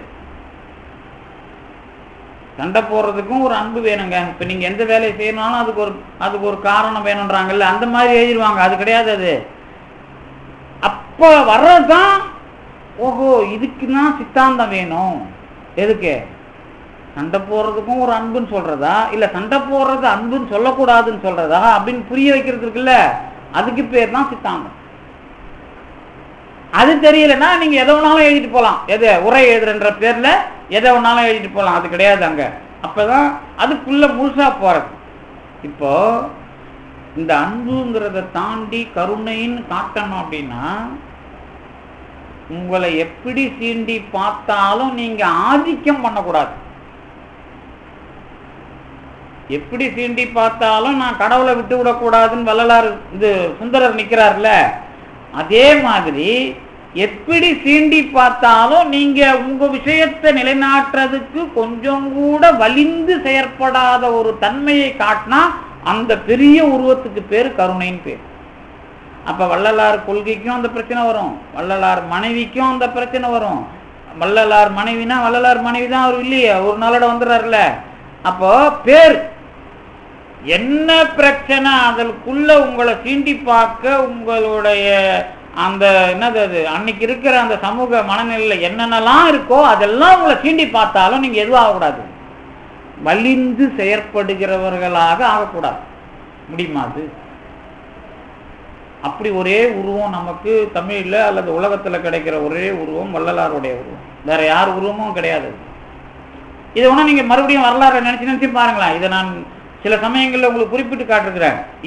இதுதான் சமரசம் அப்படிங்கிறதுனுடைய உருவமா புரிஞ்சுக்கணும். சுத்தங்கிறது ஒண்ணுமில்லாதுன்னு ஏன் எழுதினாருன்னா, இதுக்குள்ள எல்லாம் வந்த பிறகு அதுக்குன்னு ஒரு அடையாளம் வராது சுத்தத்துக்கு, அது கடவுள் விஷயமா மட்டுமே இருக்கும். அது அதான் சிவ துரியாதீதம் எழுதுறார் அவர். சுத்த சிவ துரியாதீதம் எழுதுறார். சுத்த நிலையை சிவ துரியாதீத நிலைன்னு ஏன் வள்ளலார் அந்த பாட்டில் அந்த உரைநடையில விளக்கம் எழுதுறாருன்னு கேட்டீங்கன்னா, சுத்த சன்மார்க்க அனுபவத்தானமாகிய சுத்த சிவ துரியாதீத நிலை.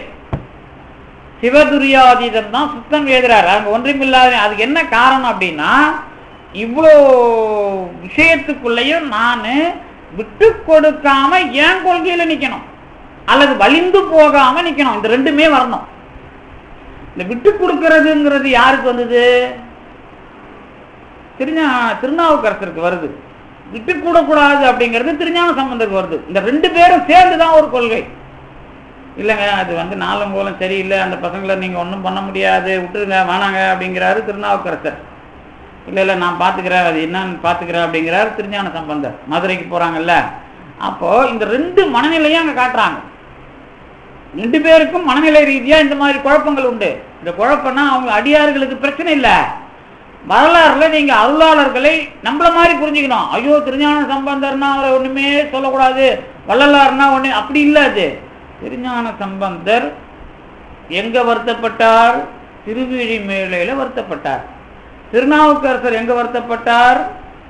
வேதாரண்யத்தில் வருத்தப்பட்டார். இவர் வருத்தப்பட்டதற்கும் அவர் வருத்தப்பட்டதற்கும் காரணம் உண்டு. ஆனா வள்ளலார் வருத்தப்படுவதற்கு வேறு காரணம்.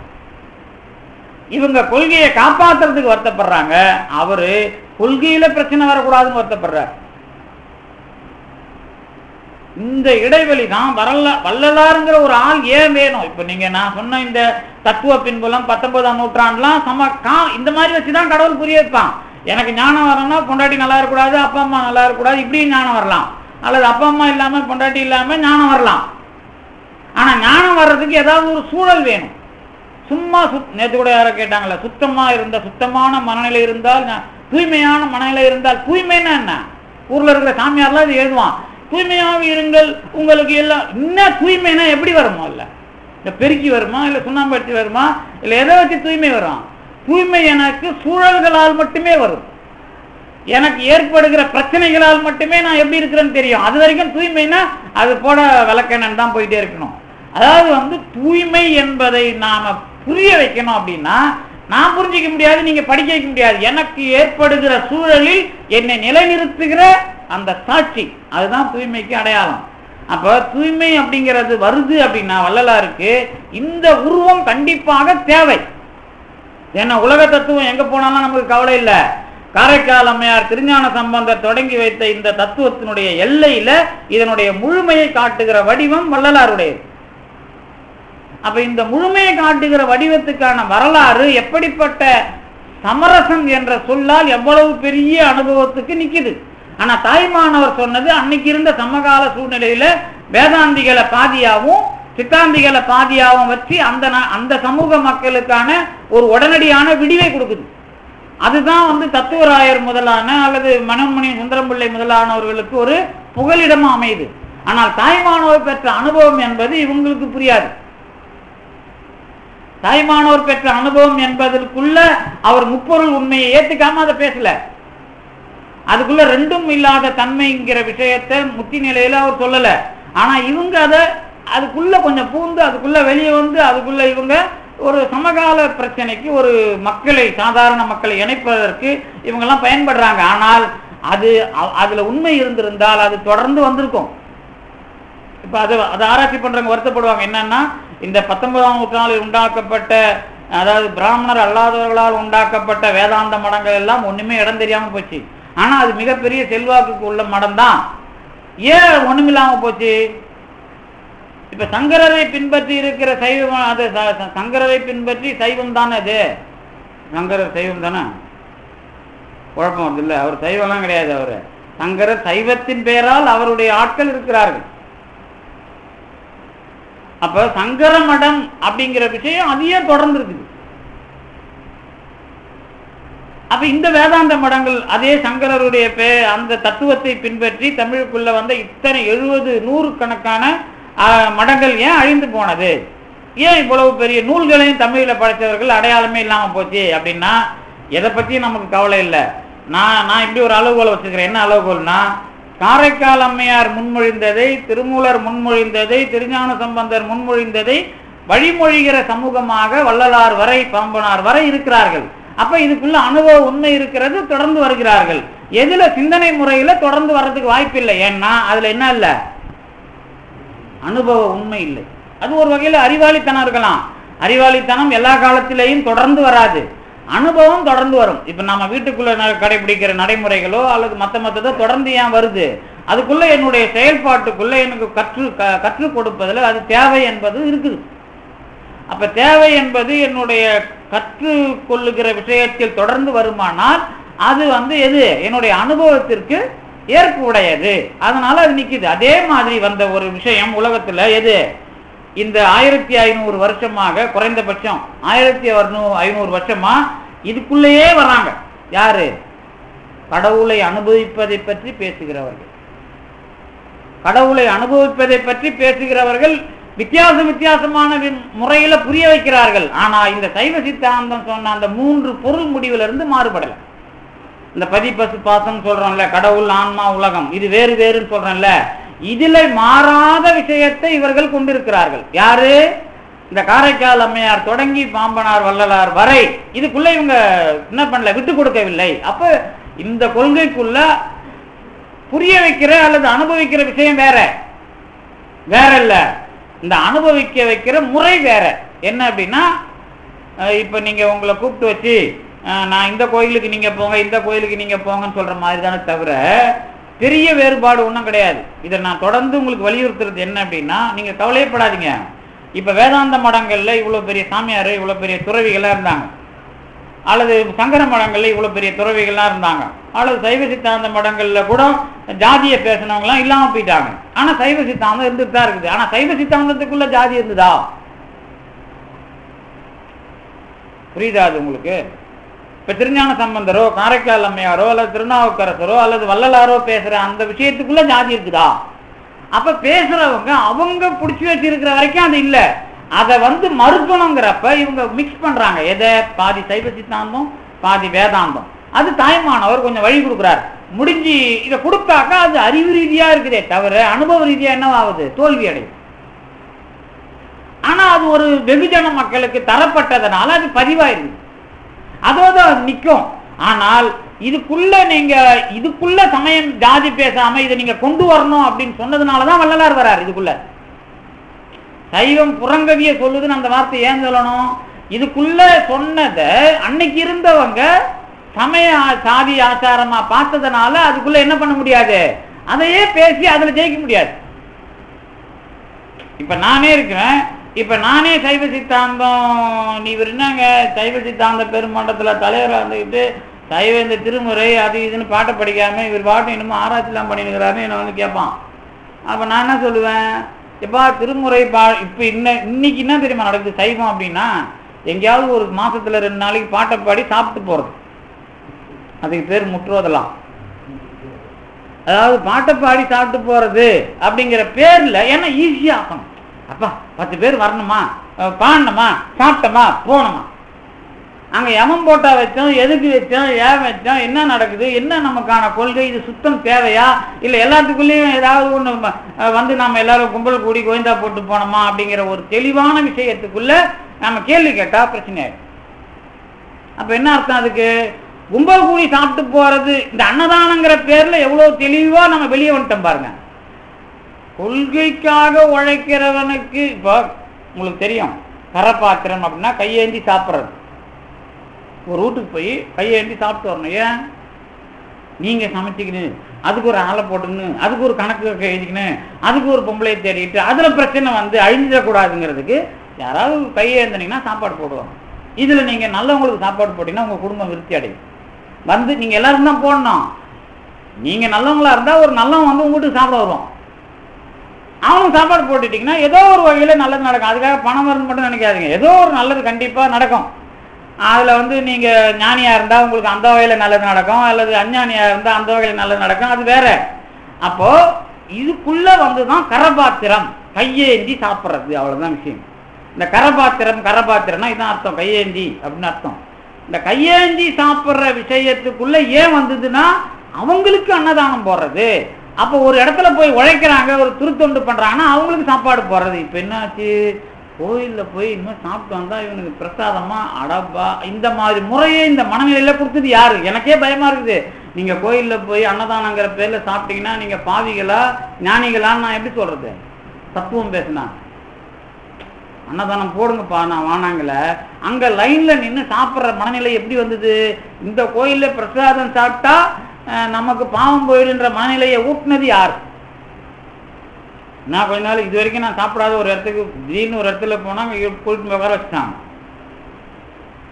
அங்கே அன்னதானம் அன்னைக்கு பாலிக்கிறவர் என்ன பண்ணுறாருன்னா, வந்து உட்காந்துருப்பாங்கல்ல அன்னதானம் பாலிக்கிறவர், அவர் அவங்களுக்கு தெரிஞ்சவங்களுக்காக பார்த்து எல்லாம் வச்சுருந்தார். அவன் போட்ட மொத்த அன்னதானமும் ஃபெயிலியர்.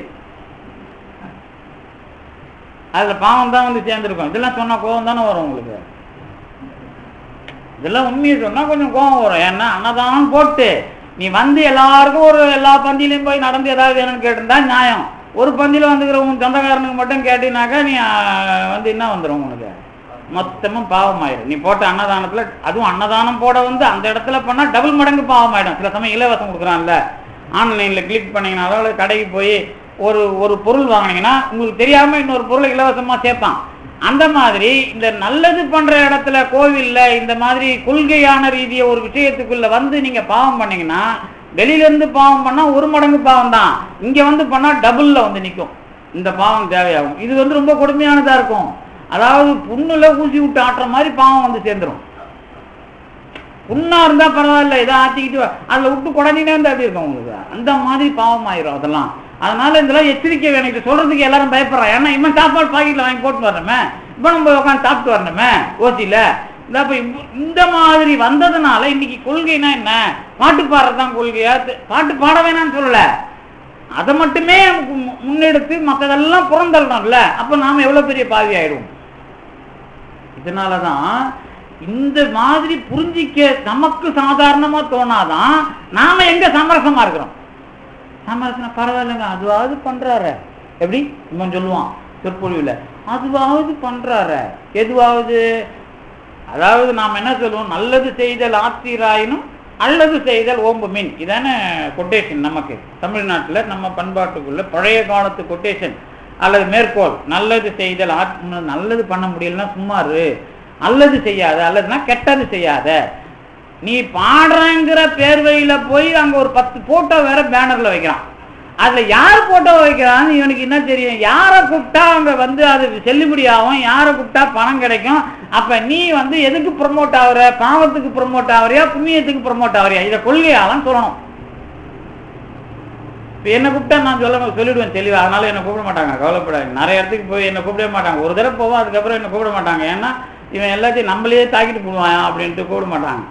என்ன விஷயம் அப்படின்னு கேட்டீங்கன்னாக்கா, நமக்கு தெரியாது, அவங்க பண்றது தெரியாது, நமக்கு கொள்கை பேச தெரியும். இப்ப நான் அவங்களுக்கு சமரசம் பண்ணி வச்சுட்டா அவங்க ஒரு 1000 ரூபாய் கொடுப்பான், அதுதான் எனக்கு கிடைக்கும்.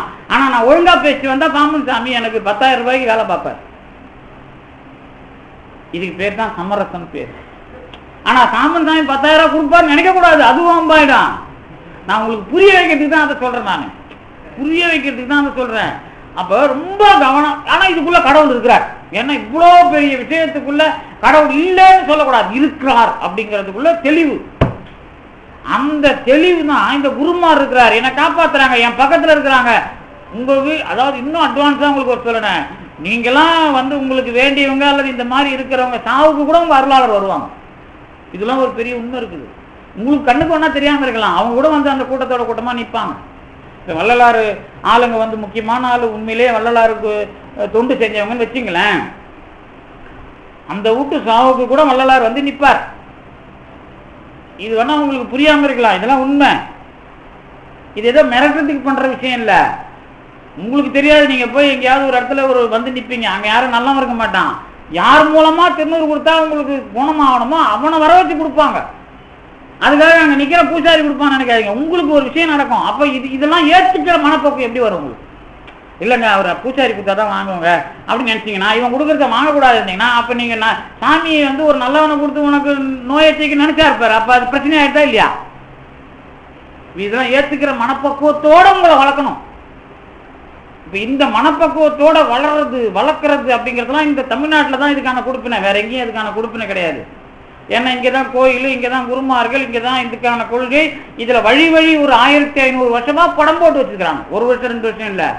ஆனால் இது நமக்கு இது அரசாங்கத்துக்கு தெரியலாம், கவலைப்படாதீங்க. 1500 வருஷமாக இருக்கிற இலக்கியங்களை தமிழில் இன்னும் சேர்க்கக்கூடாதுன்னே திராவிடருங்கிற பேரில் சொல்லிக்கிட்டு, அப்புறம் என்னது நாத்திகங்கிற பேரில் சொல்லிக்கிட்டு, நமக்கு இருக்கிற சொத்தை இவங்க சொல்கிறது யாரு?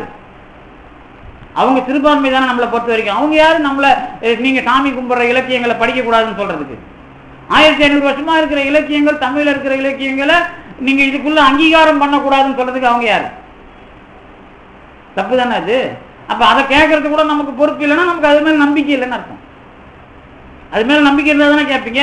அந்த நீங்கள் கேட்டால் தானே உங்களுக்கு அருளாளர் துணை பண்ணுவாங்க. இப்போ பாம்பன் சாமி வள்ளலார் இருக்கிறாருன்னா அவங்க நீங்கள் இது பண்ணும்போது தானே உங்களுக்கு துணையாக இருப்பாங்க. இதை பண்ணலைன்னா எப்படி அவங்க இருக்கிறாங்கன்னு தெரியும்? அவங்க இருக்கிறாங்கன்னு எப்படி தெரியும் எனக்கு? அவர்கள் சொல்ற விஷயமா நான் இருக்கும்போது அது எனக்கு தெரியும். இதெல்லாம் உணர்றது தான் சமரசம். ஏதோ விட்டு கொடுக்கறது சமரசம் படிக்கிறீங்க பாரு, அது தப்பு. முதல்ல அந்த விஷயம்தான் வள்ளலாருடைய சமரசம். அதை நினைச்சு பார்க்கறது தான் நான் இவ்வளவு விஷயம் சொல்றேன். அதாவது அவர் ஒரு இன்னும் உங்களுக்கு ஒரு உதாரணத்துக்கு தெளிவாக சொல்றேன். அவருடைய வள்ளலார் அருட்பா மருட்பா போராட்டம் ஹார்மோன் நாவலர் காலத்தில் நடக்கும்போது இப்போ ஒரு கோஷ்டி அதெல்லாம் நோட்டீஸ் மாதிரி கொடுத்துட்டு இருக்குது. பழைய இதெல்லாம் அந்த சிங்கப்பூர்ல ஒருத்தர் அவர் ஒரு மாதிரி இவர் ஒரு மாதிரிலாம் பண்ணிட்டு இருக்காங்க. அவருடைய மனைவி விஷயமா ஒரு நோட்டீஸ் போடுறாங்க. அதுக்கப்புறம் இந்த மூடி வர்ற விஷயம், நான் சொல்ற விஷயம் இதெல்லாம் என்ன அப்படின்னு கேட்டீங்கன்னா, இப்போ வள்ளலார் இறந்துட்டாருன்னு இன்னும் ஒரு கோஷ்டி சொல்லிட்டு இருக்குதுல்ல. அவர் மரணமில்லா பெருவாழ்லாம் அடையல. அதுக்கப்புறம் அவர் சித்துலாம் ஒன்றும் செய்யலை, அவர் ஏதோ கஞ்சி ஊற்றினார் ஊரில் இருக்கிறவங்க காசெல்லாம் வாங்கி, இப்படிலாம் சில பேர் சொல்லிட்டு இருக்காங்க ஆராய்ச்சியாளருங்கிற பேரில். இது நீங்கள் கேட்குறீங்களோ இல்லையா, கோயிலில் வர உங்களுக்குலாம் தெரியாது. இந்த ஆராய்ச்சி அறிஞர்கள் பேசுறதுலாம் கேட்குற எனக்குலாம் காதில் உழற செய்தி தானே. அதனால நான் உங்ககிட்ட தான் இதெல்லாம் சொல்லிக்க முடியும். அவங்ககிட்ட சொன்னால் அவங்க மண்டையில் ஏறணும்னு அவசியம் இல்லைல்ல. இப்போ எல்லாருக்கும் எல்லாத்தையும் சொல்லி ஏற்றணும்னு கிடையாது. ஒத்துக்குங்க ஒத்துக்காதீங்க ஆராய்ச்சி பண்ணி சண்டை போடுற விஷயம் நம்மகிட்ட கிடையாது. ஏன் அப்படின்னா அந்த அனுபவத்துக்கு வர்றவங்களுக்கு கண்டிப்பாக அது உண்மைன்னு தெரியும்.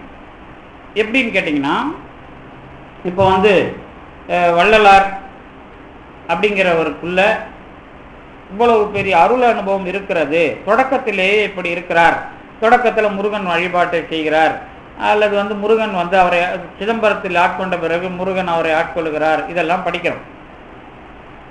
முருகன் அவரை ஆட்கொண்ட பிறகு கந்தக்கோட்டத்து தெய்வமணி மாலை, அப்புறம் கந்தர் சரணப்பத்து இதெல்லாம் பாடுறார். அதுக்கப்புறம் முருகன் பேரையே காணும். அதுக்கப்புறம் சிவபதி நடராஜபதி எல்லாத்துக்குள்ளேயும் போவார். அதுக்கப்புறம் ஜோதி எல்லாம் பேசுவார்.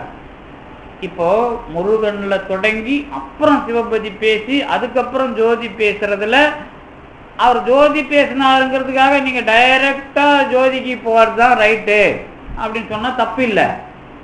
ஆனா உங்களால போக முடியுதா? அதுக்குள்ள உங்களுக்கு என்ன மாதிரியான ஒழுக்கம்? அப்ப அவருக்குள்ள போகணும்னா அவர் எழுதுறாருல ஒழுக்கம், கரண ஒழுக்கம், ஜீவ ஒழுக்கம், இந்திரிய ஒழுக்கம்லாம் எழுதுறாருல, அது கை வருதா? அதுக்கு போகாம ஜோதி ஜோதின்னு நீ ஒண்ணு சண்டை போறதுக்கு உனக்கு என்ன தகுதி இருக்குது? அப்ப எந்த பயிற்சிக்குள்ள நீ உன்னால அதை கடைபிடிக்க முடியுதோ அது வந்தால் சரி.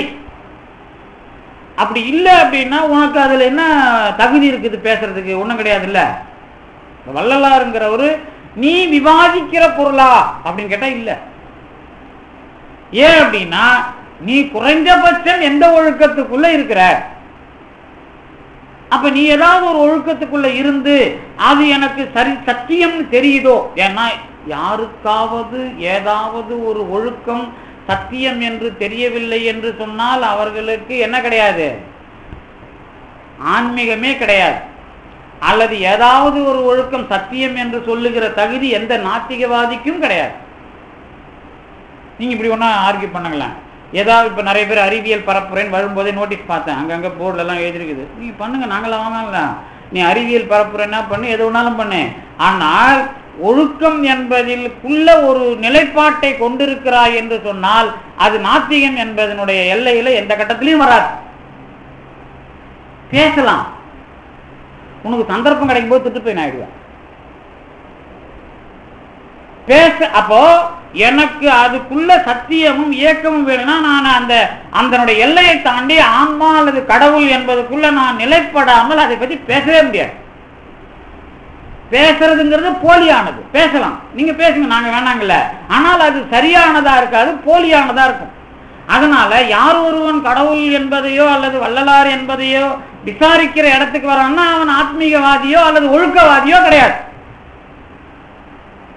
அவ்வளவுதான். இது என்னுடைய நான் தெளிவா சொல்ற விஷயம் என்ன அப்படின்னா, எனக்குள்ள ஒழுக்கம் இருக்கும் பொழுது நான் எதன் மூலமாக அதை சரி என்று நிரூபித்துக் கொண்டேன் அல்லது அதில் சரியாக இருக்கிறேன். இதான் முதல் சமரசம். முதல் சமரசம் இதான். இதுக்குதான் சுத்தத்துக்கு போற வழி. நான் சுத்த மெஞ்ஞானம் அல்லது சுத்த சன்மார்க்கம் போறதுக்கு முன்னாடி சமரசம் அப்படிங்கிறதுக்குள்ள என்னுடைய வாழ்க்கையில் இந்த ஒழுக்கம் இது சரியானது, இது என்னை காப்பாற்றியது, இதில் நான் நின்றேன் என்பதாக அழுத்தம் திருத்தமாக சொல்லுவதற்கு ஒரு விடாப்பிடி வேணும். விடாப்பிடி. அந்த விடாப்பிடி தான் சமரசம். விட்டு கொடுக்கிறது சமரசம் கிடையாது. இந்த விடாப்பிடி உனக்கு எதை கற்றுக் கொடுக்கிறது? கடவுள் என்னை காப்பாற்றினார் அல்லது அது சத்தியம் என்பதை சாட்சியாக இருக்கிறது அப்படின்னு அது வரும். அது வரும்போதுதான் நான் சமரசத்தினுடைய தொடக்கத்தில் இருக்கிறேன்னு அர்த்தம். இதுலதான் கருணைங்கிறதையே நீங்க பார்க்க முடியும். யாருக்கு நான் போய் கருணையை சொல்றது? இப்போ அகம்புறமும் துளிம்பி நிறைந்து வழிந்துலாம் சொல்றாருல்ல, அதுதான் கடவுளுடைய காட்சி. இப்போ நான் கட்டின கோயில், அதுல வந்த சிவாச்சாரியார் இது நடராஜர் தான் சொல்றார், ஜோதி இல்லைங்கிறார். அவரை நான் வெளியேற்றிட்டு வேற ஆலயம் போடல, தான் வள்ளலார் ஏன் போடல. ஆனா இது மட்டும் எழுதுறார், வள்ளலார் வரலாறுக்குள்ள ரொம்ப வன்மையா பாடின பாடல் எத்தனை கண்டுபிடிங்க பார்ப்போம். யார் ஒன்னாலும் கண்டுபிடிங்க பார்ப்போம். வன்மையா பொய்ப்புகளே சத்தியம் சொல்கின்றேன் மம்மின் உலகியலே, ஐயோ பாமர் தான் பேசியிருப்பாரு எல்லா பாட்டியும். ஒரு இடத்துல மட்டும்தான் சமாதி வற்புறுத்தல்ல மட்டும்தான் கழுதையே நாயன் திட்டிருப்பார். ஏன்னா அது அவங்களுக்கானது. யாருக்கானது? சமாதிக்கு போன மகான்களுக்கான விஷயமா அதை பாடுறார். அவர்களை புதைக்கணும், எரிக்காதீங்கன்னு திட்டுறது சமாதி வற்புறுத்தல்ல. மற்ற இடத்துல எல்லாம் யாரையும் வலிந்து பேசாத வள்ளலாரை தான் பார்க்க முடியும். இது ஏதோ கவிதை டெக்னாலஜிலாம் கிடையாது. இது ஒரு மிகப்பெரிய கொள்கை படிமம் அல்லது உருவம். அந்த உருவத்துக்குள்ள உன் கொள்கைப்பா, நீ நிலைநாட்டினப்பா, இதுதான்பா உண்மை, இதை நான் டிஸ்டர்ப் பண்றேன், நீ கோவத்தை பார்க்குமா? கொஞ்சம் கூட கோபத்தை காட்டினார்னா அவர் கருணைங்கிற அந்த கொள்கைக்கு மூக்குல ஒரு உடைச்சல் வந்துடும். எள்ளு மூக்களவு கூட அதுல சரிவு வரக்கூடாது, ஒரு நுனி கூட சிதையக்கூடாது. இப்போ எப்படி அசக்கினாலும் அசைக்கக்கூடாது. நீங்க பாப்பீங்கல்ல, அதாவது வாயில வெள்ளத்தை வச்சுக்கிட்டு கரைதான்னாக்க இப்படி கரையுமா கரையாது? வாயில நீங்க ஆசை வந்தாதான் கரையும். நாக்கில் தண்ணி ஊறாத அளவுக்கு ஆசை கட்டுப்படுத்த முடியுமா? நாக்கில் வைக்கிற பிளாஸ்டிக்ல ஒன்றா வைக்கலாம், மெழுகில் ஒன்றா வைக்கலாம், அது மாதிரி சாமியாருங்க வச்சு காட்டுற மாதிரி. நீங்கள் ஒரிஜினலாக வெள்ளத்தை கையில் கொடுத்துட்டு அது கரையக்கூடாதுன்னா என்ன அர்த்தம் தெரியுமா? நாக்கில் வர்ற தண்ணி கூட அதை டச் பண்ணக்கூடாது. அப்போ நாக்கில் தண்ணி வராத அளவுக்கு நீங்கள் கட்டுப்படுத்தணும். முடியுமா? அது முடியாதுல்ல. அந்த மாதிரி உங்கள் கொள்கையில் எல்லா பக்கங்களிலும் இருந்து வருகிற அந்த கொடைச்சலை நீங்க எதிர்வினை ஆற்றாம உங்க விஷயத்தை வலிந்து பண்ணக்கூடாது. அதாவது எள்ளு மூக்களவு கூட வலிமையா பிரயோகம் பண்ணக்கூடாது. என் ஆற்றல நான் அடிக்கடி சொல்லுவேன் இல்லை, இந்த காலேஜில் விவேகானந்தா காலேஜில் பாடம் நடத்துறப்ப பசங்கிட்ட சொல்லுவேன். இப்போ அந்த பழக்கம் இல்லை. இப்போ அப்பா அம்மா அக்கா தங்கச்சி எல்லாத்துக்குள்ளேயும் அவனுங்க உண்மையிலேயே பாலியல் எழுந்திருக்காம வீட்டில் இருந்து தூங்கி எழுந்து வரானான்னு சொல்ல முடியாது இப்போ 100%. ஏன்னா இப்போ அதாவது இப்போ நீங்கள் நிறைய கொள்ளையெல்லாம் பார்க்கும்போது வீட்டுக்குள்ளேயும் பார்க்குறீங்க. இப்போ சில இடத்துல அமுங்கி போயிருக்குது, அதெல்லாம் வேற விஷயம். இப்போ டிவி நாடகம் எல்லாத்துக்குள்ளேயும் உங்களுக்கு என்ன வருது? ஏதாவது ஒரு வகையில் காமம் தலையை தூக்குற மாதிரி வீட்டுக்குள்ளேயே அவன் நிமிந்து பார்த்தா அக்கா தங்கச்சி அது சரியா வராதுங்கிற அளவுக்கு அவன் வீட்டிலேயே டிவியிலிருந்து எல்லாம் ஓடிக்கிட்டு இருக்கு. வீட்டிலேயே நீங்க நிமிந்து பார்த்துட்டீங்கனாலே உங்களுக்கு காமம் வந்துடும். அந்த மாதிரி நிலவரம் வந்துட்டு இருக்குது. இப்போ வீட்டில் அக்கா தங்கச்சி கூட எளிமையா பழகிற மாதிரி மூணாவது ஒரு பொண்ணு கூட மனநிலை வருமா? ஒண்ணு. ரெண்டாவது அவன் ஆரோக்கியமா இருக்கணும், கிழவனா இருக்கக்கூடாது, சப்பையா இருக்கக்கூடாது. ஆரோக்கியமா இருந்து ஆசை வராத மனநிலை வருமா? என்ன சார் கொஞ்சம் சிக்கலா இருக்குது இல்ல? அந்த மாதிரி பழகிறதுக்கு தானே குடும்பம். இப்ப இருக்கிற குடும்பத்தை பத்தி எனக்கு தெரியாதுப்பா. ஆனா குடும்பம் அப்படின்னா தன்னுடைய தாய் தங்கை அம்மா இந்த மாதிரியான உறவுகளுக்குள்ள இவனுடைய மனநிலை ஆணுக்கு இருக்கிற மாதிரி பெண்ணுக்கு இருக்கிற மாதிரி இவங்க வெளியே வந்தா அது அசங்காம இருக்கணும். அதுக்கு தான் அங்க பயிற்சி எடுக்கணும். அதே சமயத்துல ஆரோக்கியமும் இருக்கணும். அந்த மனநிலை கோளாறு அல்லது ஆரோக்கியமின்மை அல்லது வயசான விஷயம் இதுல நான் எனக்கு அப்படியே தெளிவா இருக்கிறேன்னா சொல்லக்கூடாது. அந்த ஆரோக்கியமும் இருக்கணும், இந்த மனநிலையும் இருக்கணும். இந்த மாதிரி ஒரு விஷயமா நீங்க நினைச்சு பார்த்தீங்கன்னா அதே மாதிரி தான் கருணைங்கிறது ஒரு முழுமை. அதுக்குள்ள எந்த டிஸ்டர்ப் வந்தாலும் அல்லது எந்த தாக்குதல் வந்தாலும் அதை விட்டு கொடுக்க, அதை நீங்க கொஞ்சம் கூட தகர்த்துறாம, இப்ப கொள்கை என்ன, நீங்க வச்சிருக்கிற கொள்கையை விட்டு கொடுக்காம இருக்கணும். ஆனா வர்ற எந்த பிரச்சனைக்கும் நீங்க எதிர்வினை ஆற்றக்கூடாது. அதுதான் விட்டு கொடுக்கறது. இதுக்கு இந்த விட்டு கொடுக்கறத எப்படி புரிஞ்சுப்பீங்க? இதுக்கு பேர் தான் சமரசம். இதுதான் உங்களுக்கு சுத்தத்தை கொடுக்கும். இதுதான் கடவுள் ஞானம் அல்லது கடவுள் அனுபவம் அப்படிங்கிறதுக்குள்ள சுக உதயம் அப்படிங்கிறதுக்குள்ள வேலை செய்யும்.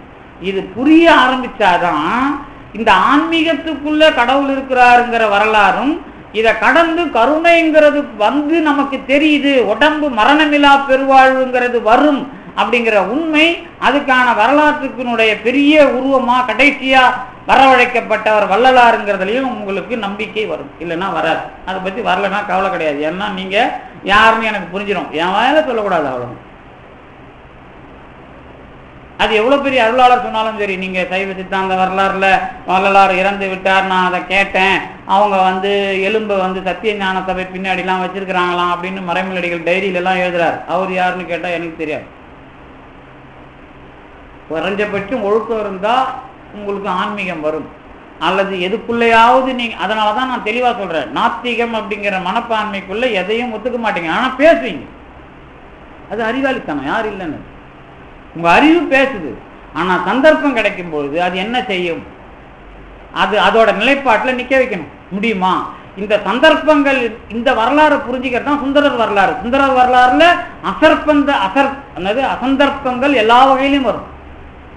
எல்லா வகையிலும் வந்தாலும் அவர் கடவுள் தலைவருங்கிறது தான் அவருக்கு கொள்கை. ஒரு பொண்டாட்டியோட வாழணுங்கிறது அவர் கொள்கை கிடையாது. புரியுதா உங்களுக்கு?